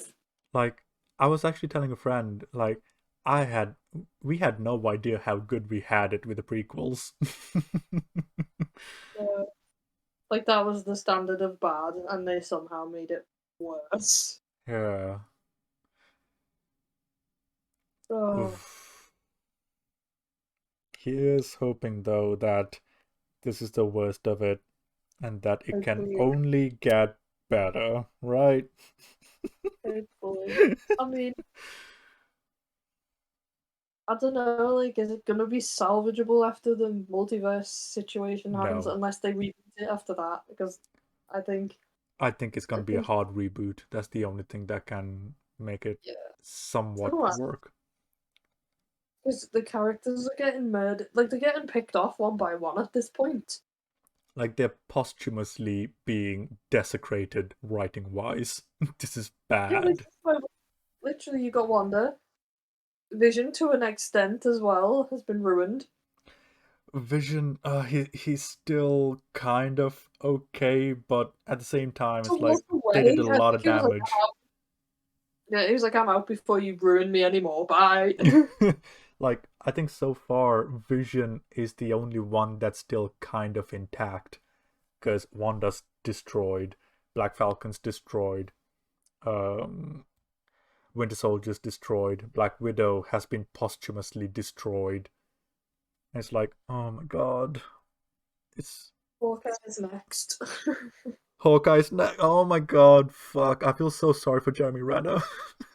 Yeah, Finally, he gets his own thing. And it's like, oh. they're gonna ruin him. Doctor Strange has been ruined by a trailer. Spider-Man has been ruined by a That trailer. was impressive. I know, I was like, how do you do that much damage with a trailer? And they shat on Doctor Strange as well by saying that Wanda is stronger, which I don't even understand what that even means. It's like, how can you quantify Doctor Strange's power and say that? Because we barely understand how strong Doctor Strange is, and you're telling me Wanda is stronger. It's like, I don't know what that means, show. like using the bullshit of she's a Nexus being. It's like, okay, Whatever but that people who've means. yeah, people who've not read the comics won't fucking know what that means. They'll be like, Nexus being, right, what's that? People who've read the comics, they'll be like, oh yeah, it means she's a super powerful, like, person with Apparently, superpowers. according to the comics, that's not even true.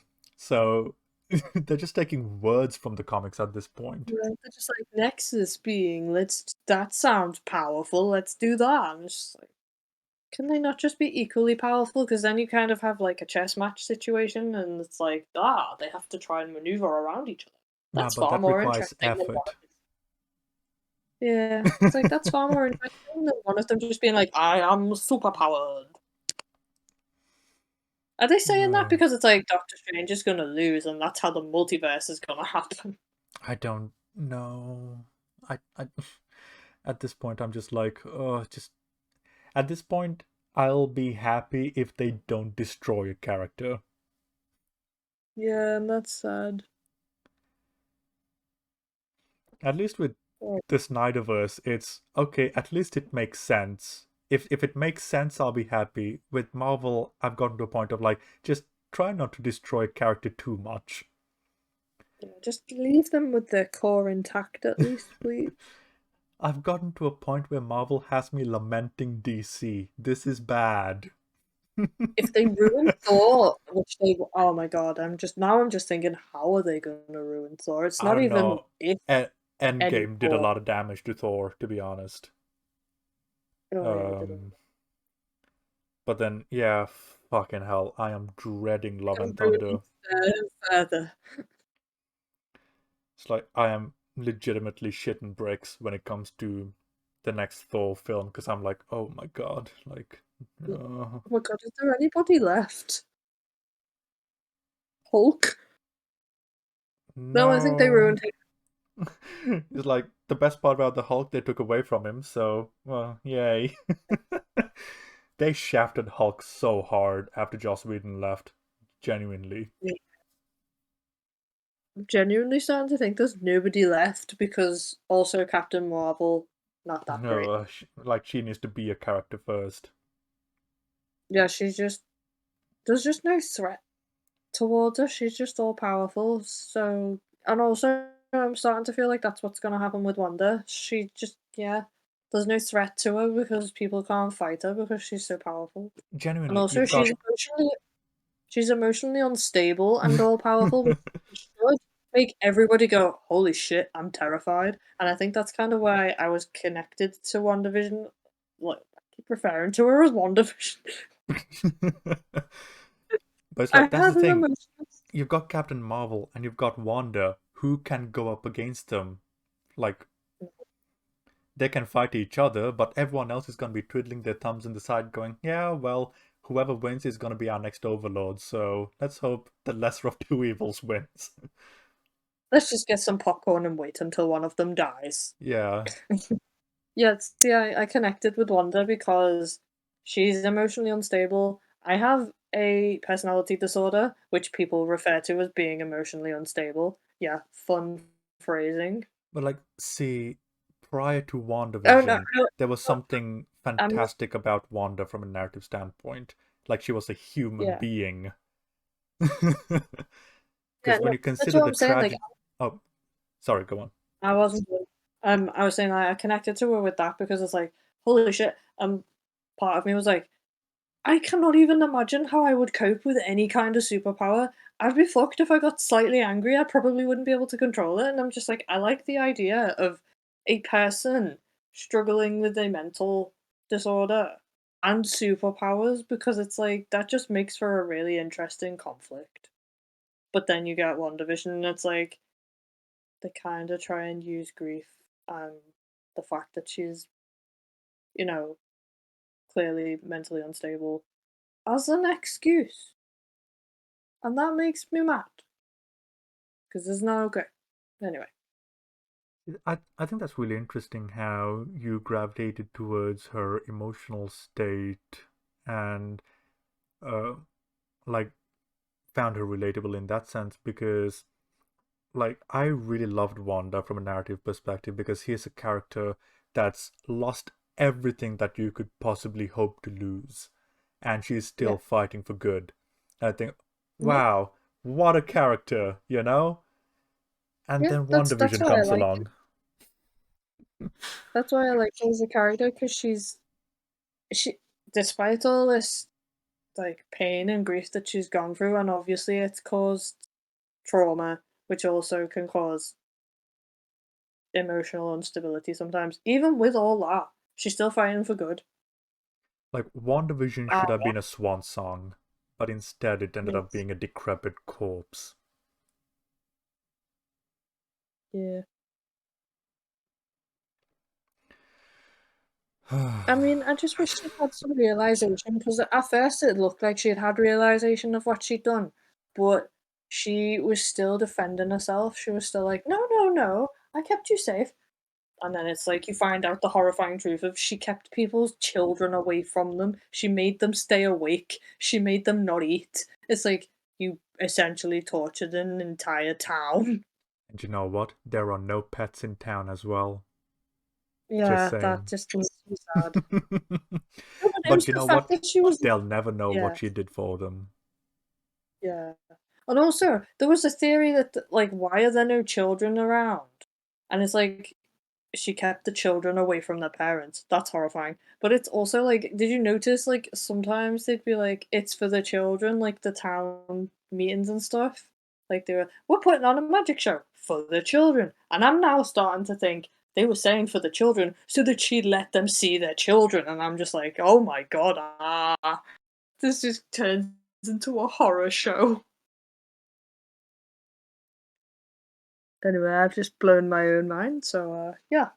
Uh, like, that's the thing. Like, the more we've been talking about this, the more you realize how to shit it has actually gotten.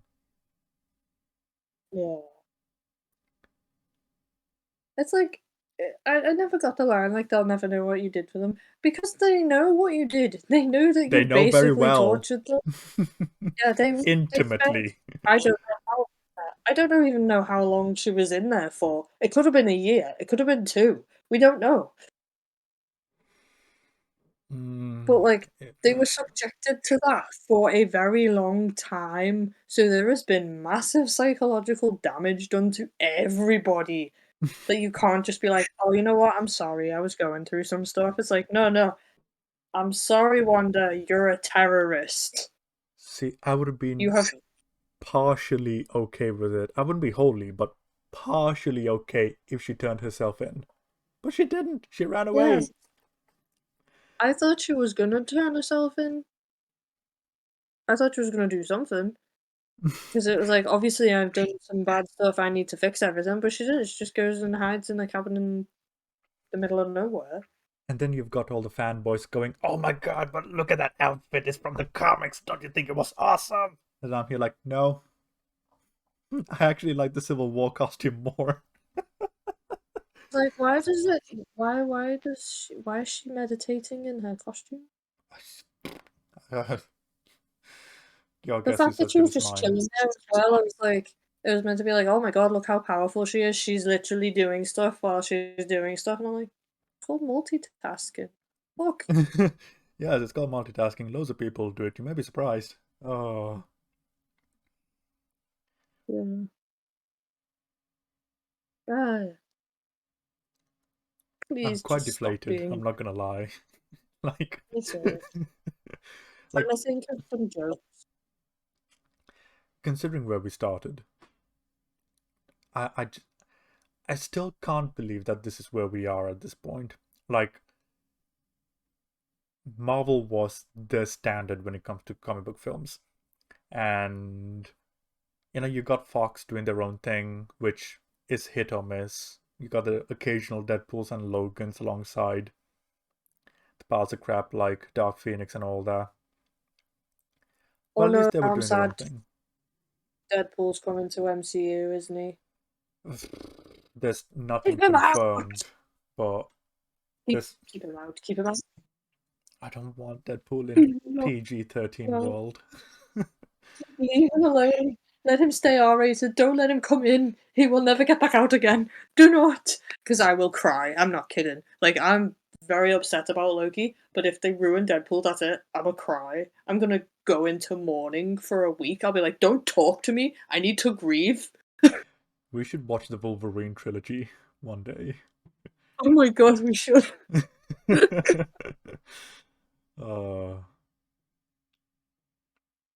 Madness. He's already been ruined once. Please leave Deadpool alone. I wonder which would be worse, like Wolverine Deadpool or MCU Deadpool. That would be a legit curiosity. Absolutely brain version because he can't talk. He can't say anything to ruin himself.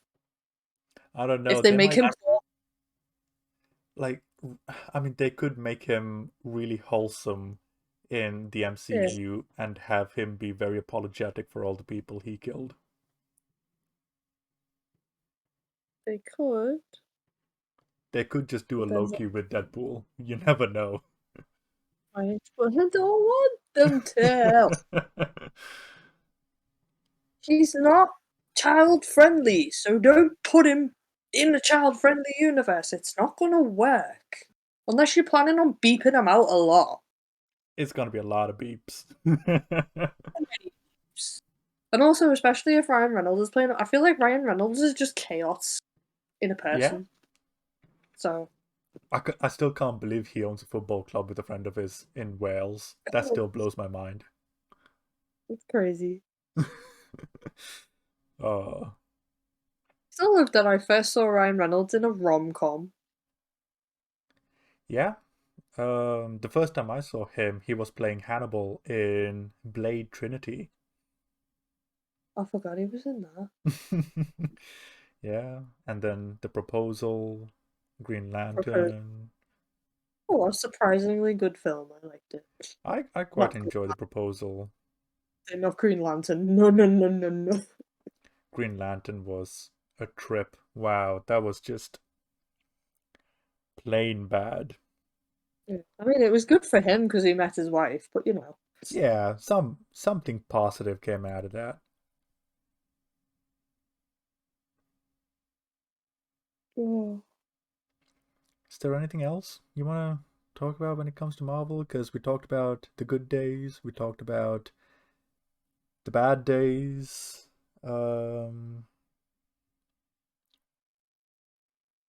what else? I don't know anymore. I think my brain's just dead tired, and I think it's just gonna start regurgitating the same stuff soon. That's what I was thinking, because I'm on the verge of regurgitating as well. It's bad. It's so bad. It's just bad. It's okay. We already talked about what we're looking forward to, which is Guardians. Yeah, it's pretty grim. If they ruin Guardians, I'll be very sad and I'll feel very sorry for James Gunn. I'll be like, how did you do this bad? Hopefully he doesn't do it bad. Oh, God, here's hoping. But at least we got the Dunes, we got the occasional The Fathers that are somewhat tolerable, or sometimes even fantastic. So we are getting them. It's just none of the good seems to be coming from the comic book films or the large multi-million-dollar projects. So we're just gonna have to go to the independent scene or to Asia, Korea, Taiwan, or Japan to find these things, which is a real fucking shame.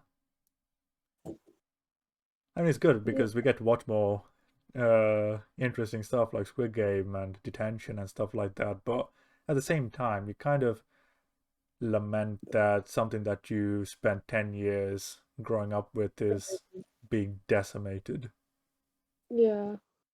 It is like really sad. Especially if you're a filmmaker, if this is something you pour your time and effort into and you're just watching people make money from it and it's like, ah.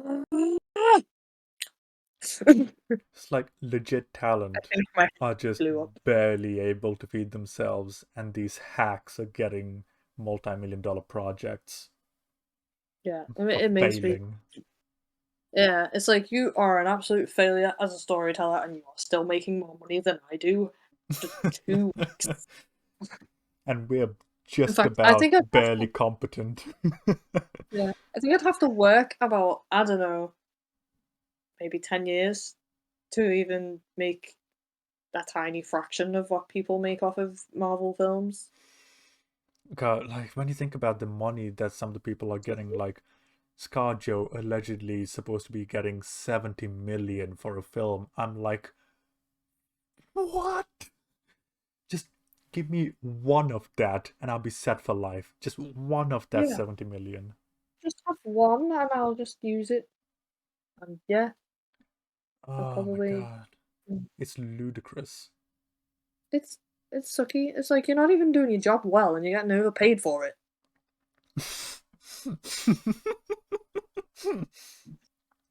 Yep. How dare you? God, that's like the motto today. It's like you're not good and you're still getting overpaid. You suck. Yeah. Oh, Get better writers, you dicks! seriously, hire us. Like we're just Or about hire us, competent. yes. Like we'll cost a fraction of the money. We'll try something, you know? Yeah. Oh.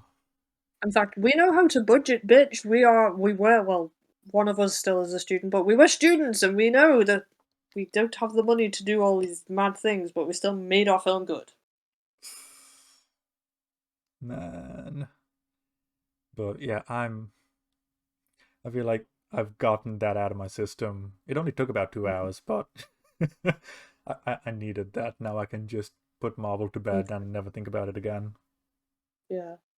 I think I really needed to just yell, get better writers, you dicks. I think that sums up my whole feels. Get better writers, you dicks. It should be on a t-shirt, get better writers, you dicks.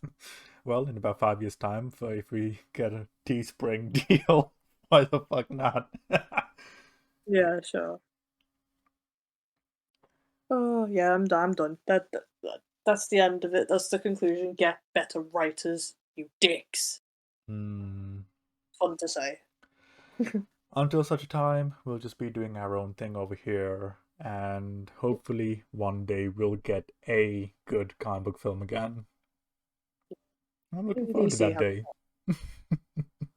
The new Batman movie looks good, promising. Although it was really funny to hear Edward Cullen say, I am justice." Yeah. Honestly, I'm more looking forward to seeing how many landmarks I can spot in that film. Yeah.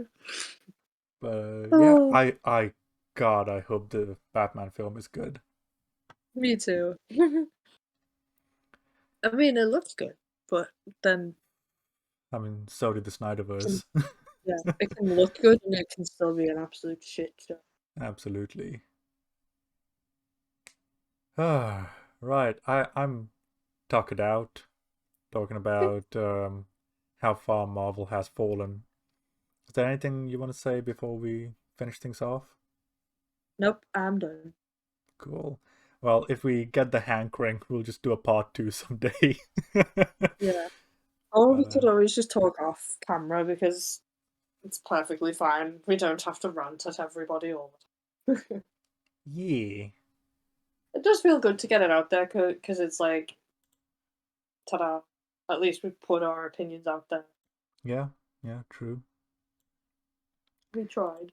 No one's ever gonna see it. But, it's there. Yes. If anyone wants to know why we are not fans of the MCU anymore, this is your video. Ah, Yep. Enjoy.